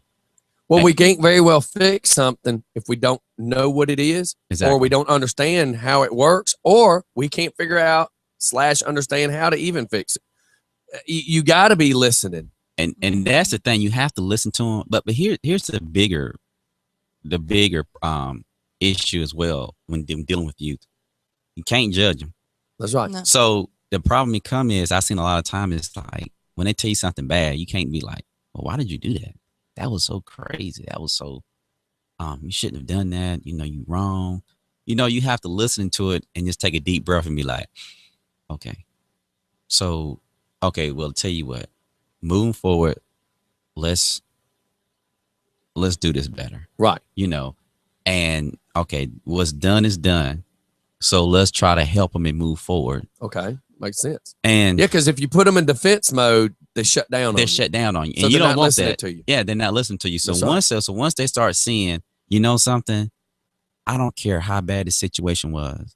I can come to the Thomas and he's going to help me out. He's not going to judge me, regardless of how bad it is, and he's going to try to find me some help. And I think that's what we have to be at today as an adults. We have to be more in listening mode and more in like, okay, take a deep breath and let's try to help them. That's right. And I think once we continue to do that, you're going to see a lot of positive results. And let me say this too. A big shout out to all the graduates of Rockdale County, Yeah. because Rockdale County, their graduating class this year as the whole county has done exceptionally well. A lot of young people are going to college, and they're going to 4-year college, and they got a lot of scholarship money. So I definitely want to say congratulations to the class of Rockdale, to the whole entire Rockdale class who's graduating this year. Yes, very big kudos. I was just going to ask, Uh-huh. a couple of months back, we were going to try to do a bullying Yeah, an anti-bully event. campaign. Yes, anti-bullying event. Do you, the NAACP, the organization, do y'all do anything within the schools to help against bullying? Right now we haven't done anything in the schools yet. The biggest thing is we've tried to do things outside of the school Mhm. because of, with certain laws That's right. with the schools may have, you don't want to offend anybody. Yeah. Right. So that's the biggest, that's one Yeah, of the because biggest you have a things. boundary. You have a boundary. You have boundary. boundaries. And, and that's one thing, you have to be very careful about. Right. But when it come down to bullying, if you guys want to do anything with us, Yeah. we'll be glad to help out in Okay. any way we can. Yeah, because we had kind of started something. My daughter was getting kind of bullied at Salem, and she ended up quitting school due to it. Uh-huh. And that's when I reached out to Oz and said, hey, I'd like to do a bully campaign. Mhm. And then we started putting something together, and we just couldn't get all of us because there were so many people trying to be involved at one time. Exactly. We couldn't get us all in sync, if you will. Yes. So we plan on doing another one at least like the first week of school. Mhm. That way the kids are back in school, and then we try to catch them at an event, of course, outside of school, because I can't be in the schools pushing an agenda, because there's the boundaries. So we wanted to be able to do an event to let kids know, listen, most of the time when you're being bullied, it's for the other person's low self-esteem. Mhm. You have to stay and maintain who you are, and don't give that guy. I try to tell people this: there's 24 hours in a day. That 1 minute you try to rob out of me and take away to make my day bad. If I let you have that 1 minute, and then it ruins my day. So that 1 minute is going to now delegate the next 23 hours and 59 minutes of my life. I can either laugh at you and walk off knowing you have no power over me, Exactly. or I'm going to let it consume the rest of my day. And we just want people to understand bullying is not just in the schools. It's in today's workforce. Exactly. The bullies of the past are still pretty much the bullies of today, but we have to teach them better. So if that's something that we could get you involved with as well, that'd be Mhm. terrific around fall time. Yeah, that would be great. Sorry, I was answering, I know I'm getting text messages too. but nobody will call in. So Yeah. I I know. And here's the thing. We've had this happen one time before. Everybody is so captivated in listening that they don't want to disturb anything. But half Yeah. of it is as I wanted the questions, and not in a 60 minutes for putting you on the spot. Exactly. I want Oh, yeah. people to, if you truly have a question, I want you to feel that you can get an answer, because again, people have the misconception. Again, I'm in awe at you, and I Mhm. feel very honored to be sitting here and privileged to have you here today, because again, you're a motivational guy more than you are anything. The label of the NAACP is with you, but people are so stereotyped by the label. Yeah. I'm glad they can see that there's more substance to this than just what they thought they knew. Yeah, and like I said, Oh, here we go. Just for fun. Good morning. Good DJ morning. Scotty. What's happening? I was just listening to the show, and I think what you guys are doing. get on that phone, Drew. Get closer up to your phone, or put it on speaker real quick so we make sure you hear you real good, Drew. It's on speaker. Okay. Can you hear me now? A little bit. You're fading in and out a little bit, but go ahead. Let's get to it. I know your phone you have issues with sometimes. Hold on. Can you hear me now? Yeah. Yes. I turned it up. Okay. Okay. What I think you're doing with the double ANCP is great, because not only are you standing up for boys everywhere, but you are standing up for those who are getting bullied about their sexual orientation. Well, Exactly. that's everybody. Nowadays, hate has no boundaries. I Right. mean, truthfully, people are hating. And for what our guest doesn't know, Drew is actually in a wheelchair. He's one of our listeners. Okay. And he deals with prejudice in a whole different direction that a lot of us, I mean, let's face it, I had big ears as a kid and got bullied. Black folks where I grew up didn't get treated.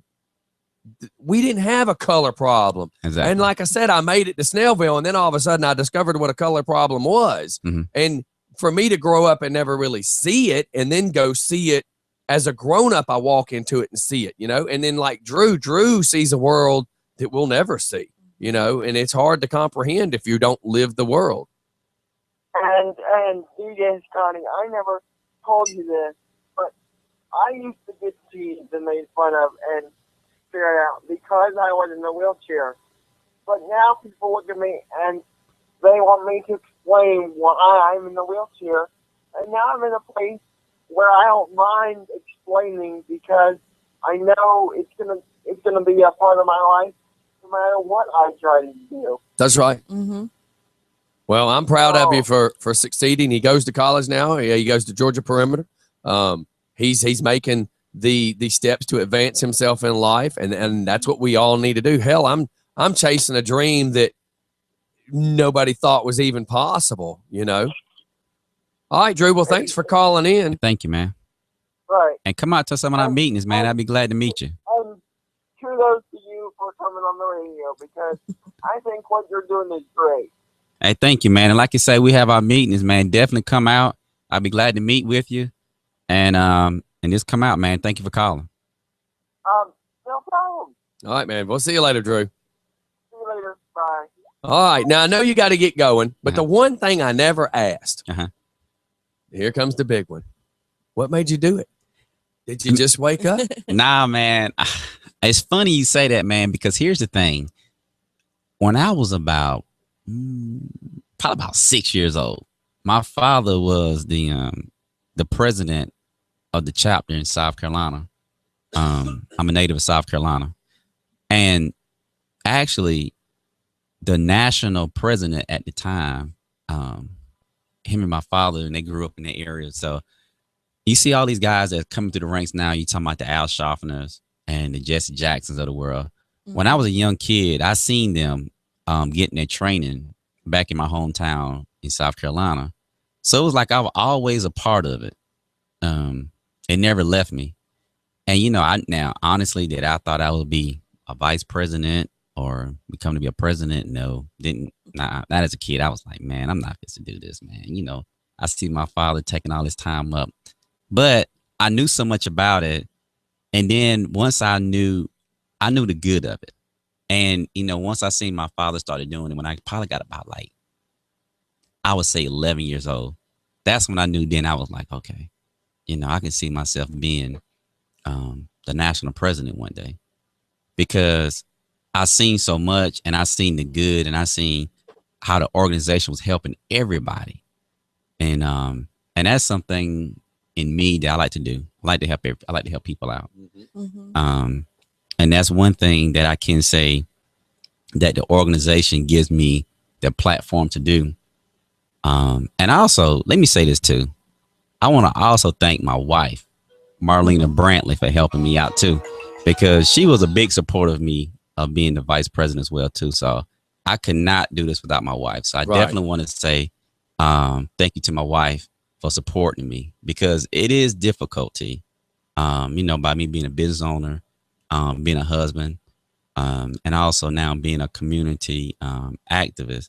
So I definitely want to say thank you to my wife, and I love her. That's awesome. That's awesome. And I'm gonna go back and catch that call. That might have been a little Richard. Go ahead. I got about 10 more minutes to hang out with you guys. I didn't want to waste all your time. Oh, you're good, man. You're good, man. I just love the fact that you say, I just want to help people, because that's where, as I've been growing, I find myself doing more and more. Like I was at a ribbon cutting yesterday for a park, and after what we did Sunday, I just felt it. And Oz hit me up and said, "You want to come to this ribbon cut?" And I'm like, "Yes." Exactly. Because I was having a talk with one of my sponsors' mother yesterday, who's actually does stuff with the city as well, or the county as well. And I said, I don't know what has happened, but ever since I jumped into I went from always doing these charities to help people to then I went to help groups where I went and helped all the homeless. We didn't care color. We didn't care where you were living. What bridge were you under? You just tell me so I can come bring you the stuff. Exactly. I don't care what tent you're in. I'm here to help. And I noticed yesterday in the conversation with her, I said, I don't know what has happened over my last couple years of growing, but I want to help my community. I want to be not necessarily a spotlighted figure to see, but I want people to know when they see me, I'm there to help. And what can I do to help? And I've got this big mouth and I got this reach now. I've worked so hard to build who I am and what I have as far as the radio station.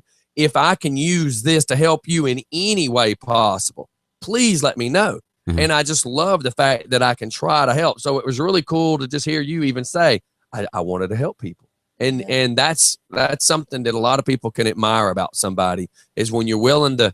We always think of ourselves. Don't get me wrong, because I know you're just like me as far as helping people. We do think of ourselves. We have to feed ourselves. We have to clothe ourselves. We have to take care of our family. But at the same time, if my family's okay for that 10 or 15 minutes that I can go help somebody else, I want to help that person out of the ditch if I can. Exactly. And All right. are you calling? I was going to call this number back so that we don't leave anybody behind, Steph. Even if they're short with T-Rex arms, we don't leave them behind.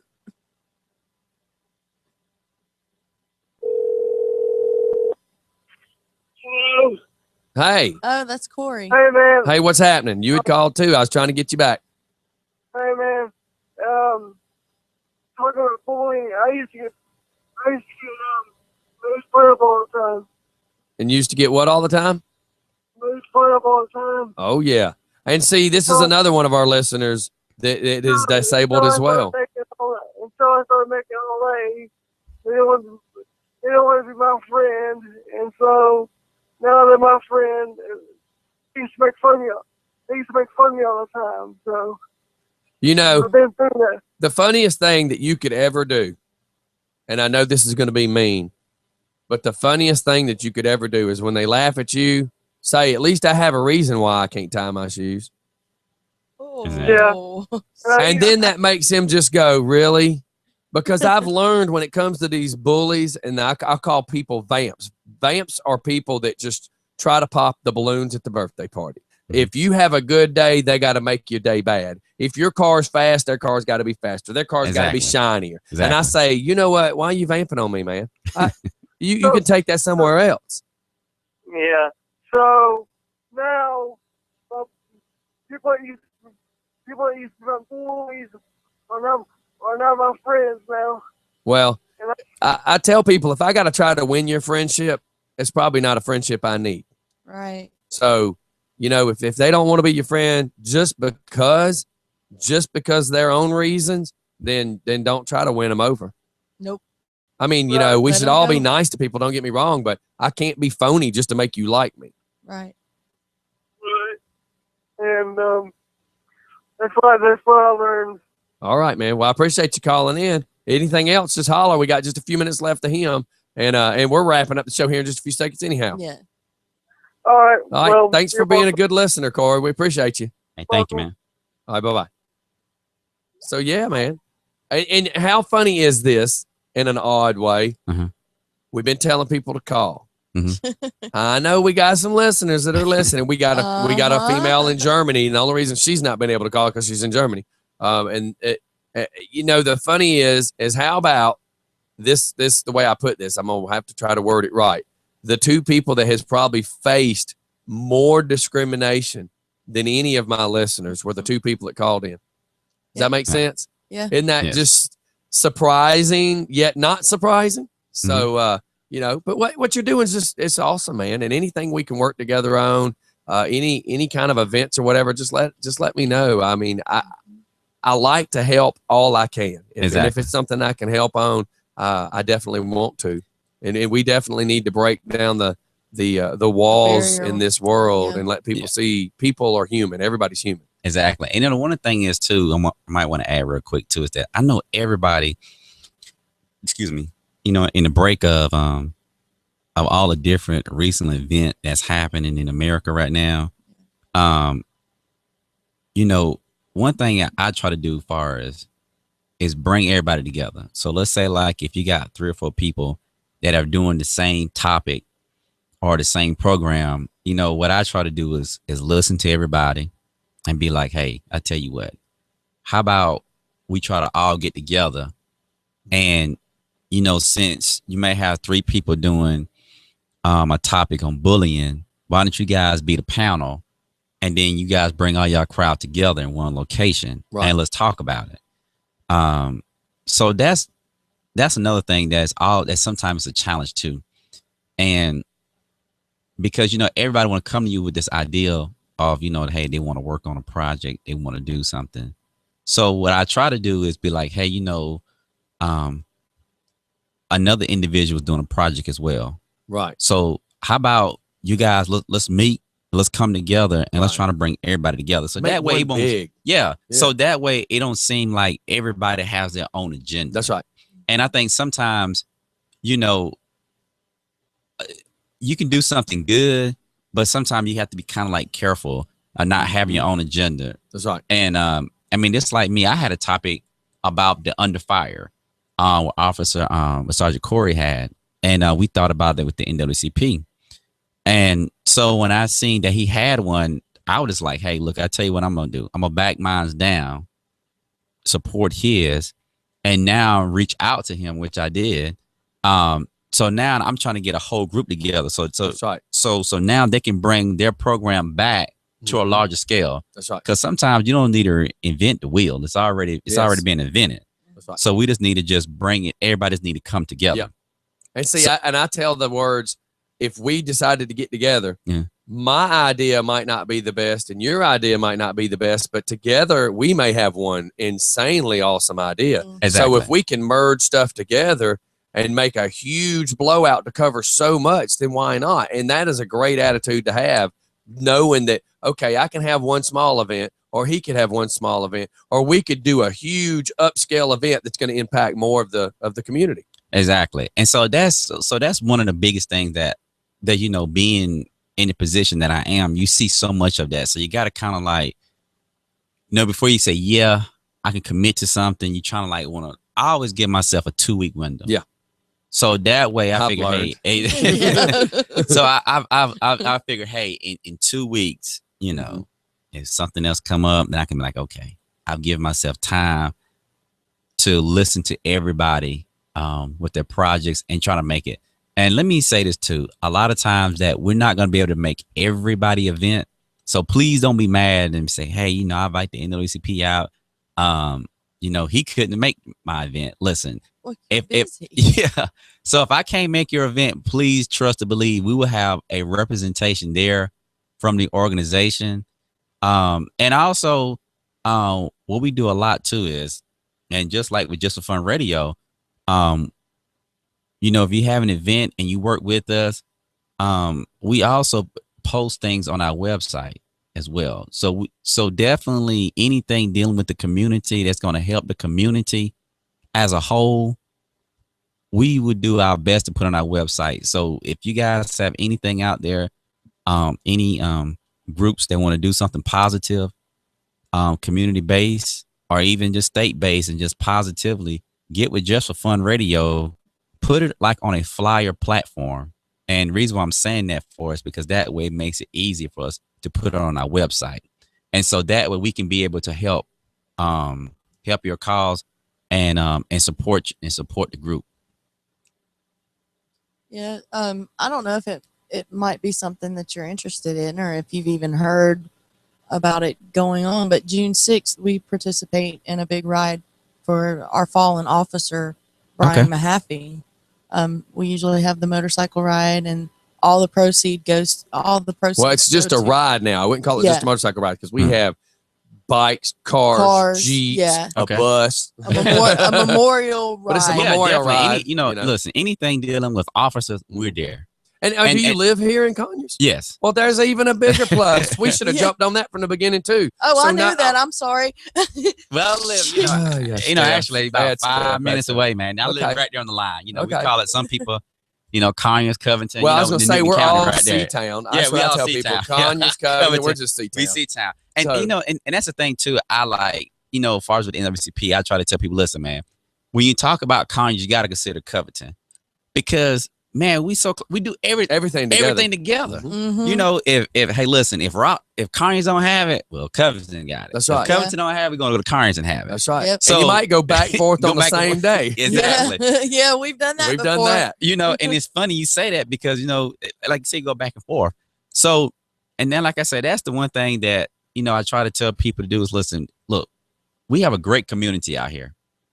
And I want to thank that that you listeners who call the radio station continue to support this great radio station, because listen, these type of radio stations right here, you look at them now, in the next 20 years, this is radio right here. That's right. Mm-hmm. And hey, say it one more time in case my mama's watching, because I told you this was going to work and you didn't believe me, and now we're 5 years later, so I know it worked. and and listen, just getting on the radio subject, it's funny because I can remember when I was a kid, and you listen to like disc jockeys, which is the correct terminology. We grew up on that thing. You grew up on disc jockey, but you see the disc jockeys, they was like the voice of the community. Yeah, Mm-hmm. which is why I am trying to be this guy. I mean, you nailed exactly. Yeah. And then it's now, and you see, how mainstream took over the disc jockeys, but now you can still see now the real disc jockeys, they're coming back. It just, we're just doing it in a different form. That's now.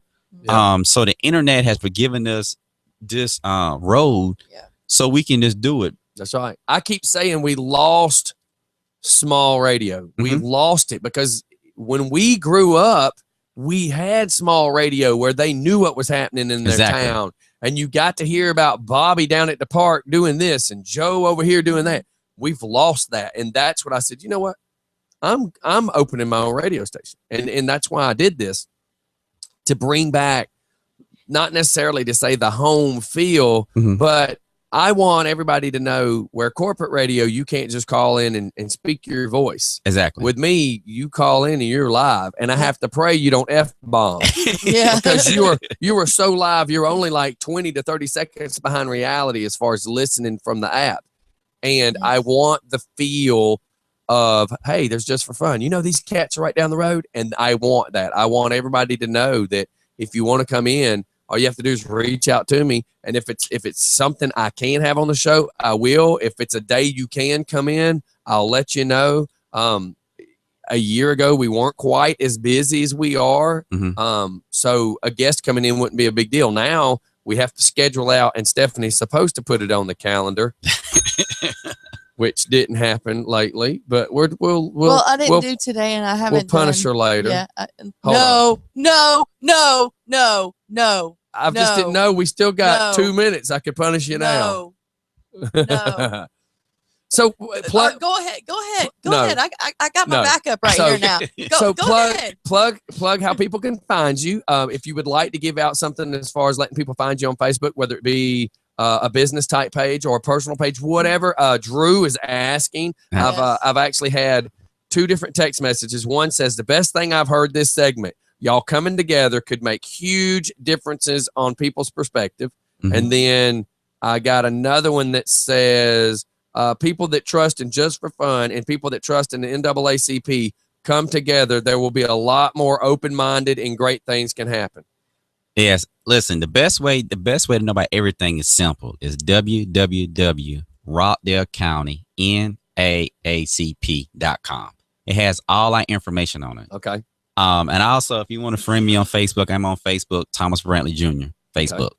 So that's just the easiest way to do it. Now, I'm not a Facebook junkie, so please, if you send things to me, I'm probably not going to write back. I'm just not that type of person. Yeah, people are used to us being that way. Yeah, so not everybody. Yeah, I'm just going to be honest with you. Listen, I look at your postings and everything, and if I see something, if you need to send me a message or anything like that about a meeting, anything, the best way to do it is, like I say, is www.RockdaleCountyNAACP.com. It's just simply as that.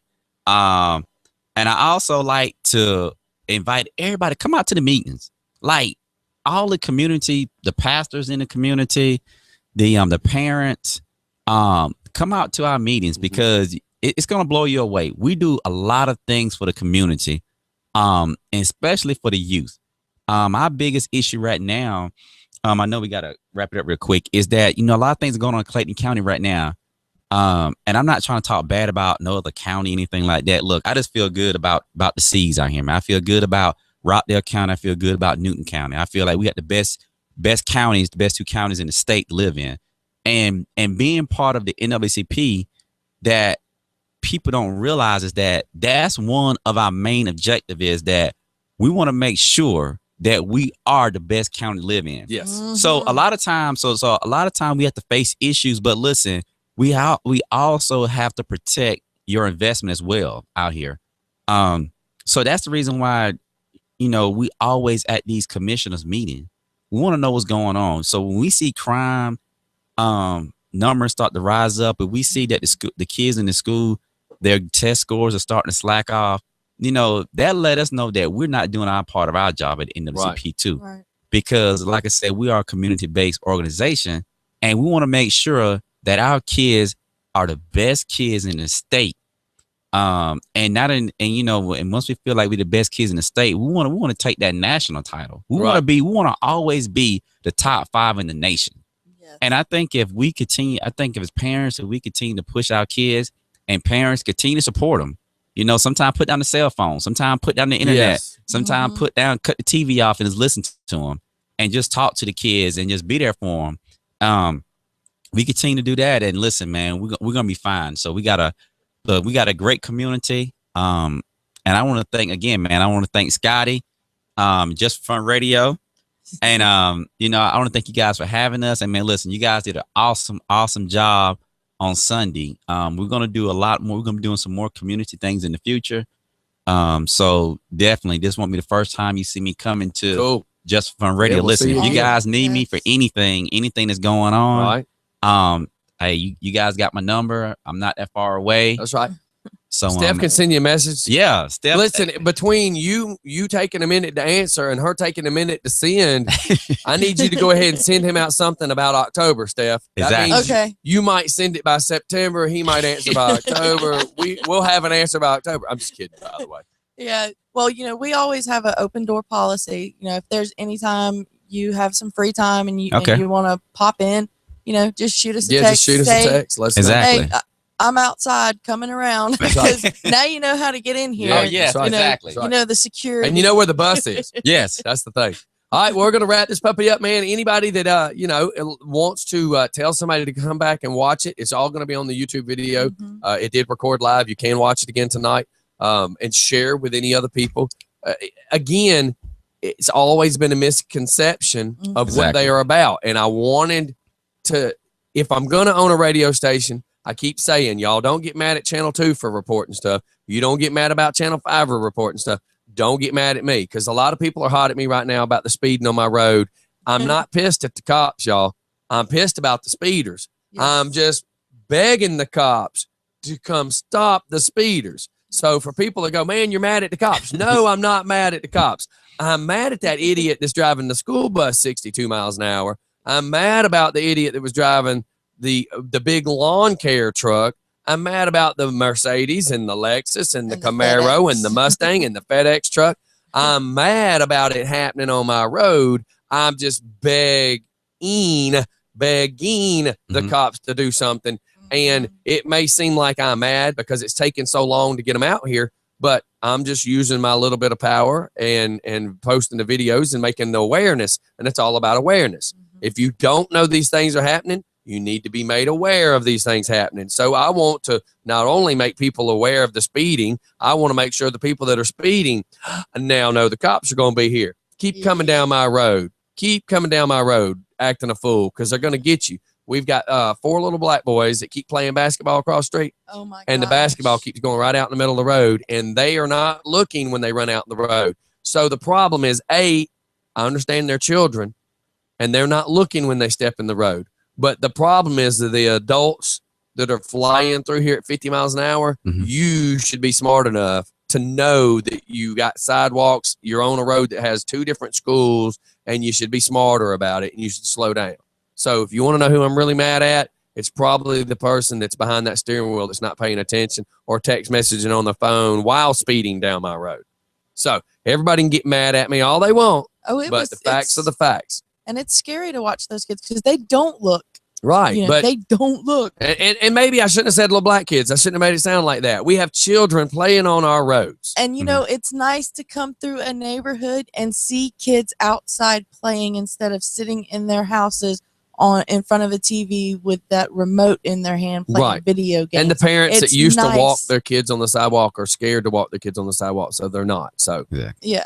but So- you know me, I paint the pictures and I paint the full image. I want everybody to see it. When I can't walk my dog on the sidewalk because I have to fear that if my dog accidentally gets too close to that curb, the guy that's not traveling 35 will not be able to slow down. So if you were walking with your kid and your kid got too close to that curb, again, if somebody's not traveling 35, they wouldn't have enough time to stop. So, all right, that's it for just fun. I appreciate every one of y'all. Yep. Share anything we put on Facebook. Make sure you come back and watch the show again later. If you've missed anything or you want to share it with anybody, such great information today. I just love the fact you were willing to come in because, I didn't want you to feel like I was putting you in the hot seat. Oh, no, because man. I believe it's the misconception is the whole problem. Yeah, and I can't thank you enough for coming in and you know, you opened my eyes to some things because I had always thought that it was just for black people and not for people in general. Uh-huh. And you know, I guess that is where the misconception is because of like we were talking about what the letters stand for. But that's when it was. Yeah, but Exactly. that's when. So but- this will be the one time this joke is 100% accurate. This ain't just a black and white conversation. Exactly. And look, I encourage But everybody. I mean, seriously. Yeah. Just look at the founders. Just look at the founders, and it's enough said. I mean, listen, it's something I can't make up. I can't That's right. make it up. Can't change facts. I can't change facts. So Right. the facts Can't are the change facts. So Right. All right. Well, I appreciate you coming in. Everybody, we're going to tune on out. I'm going to kick the video off as well. I appreciate every one of y'all, man. Thanks. Share this. Find him on Facebook as well. Share the links and stuff. Everybody have a great day. We'll see y'all later. Bye, y'all. oh man, this is nice, man. You guys got the setup up here. Later, y'all. Bye, y'all.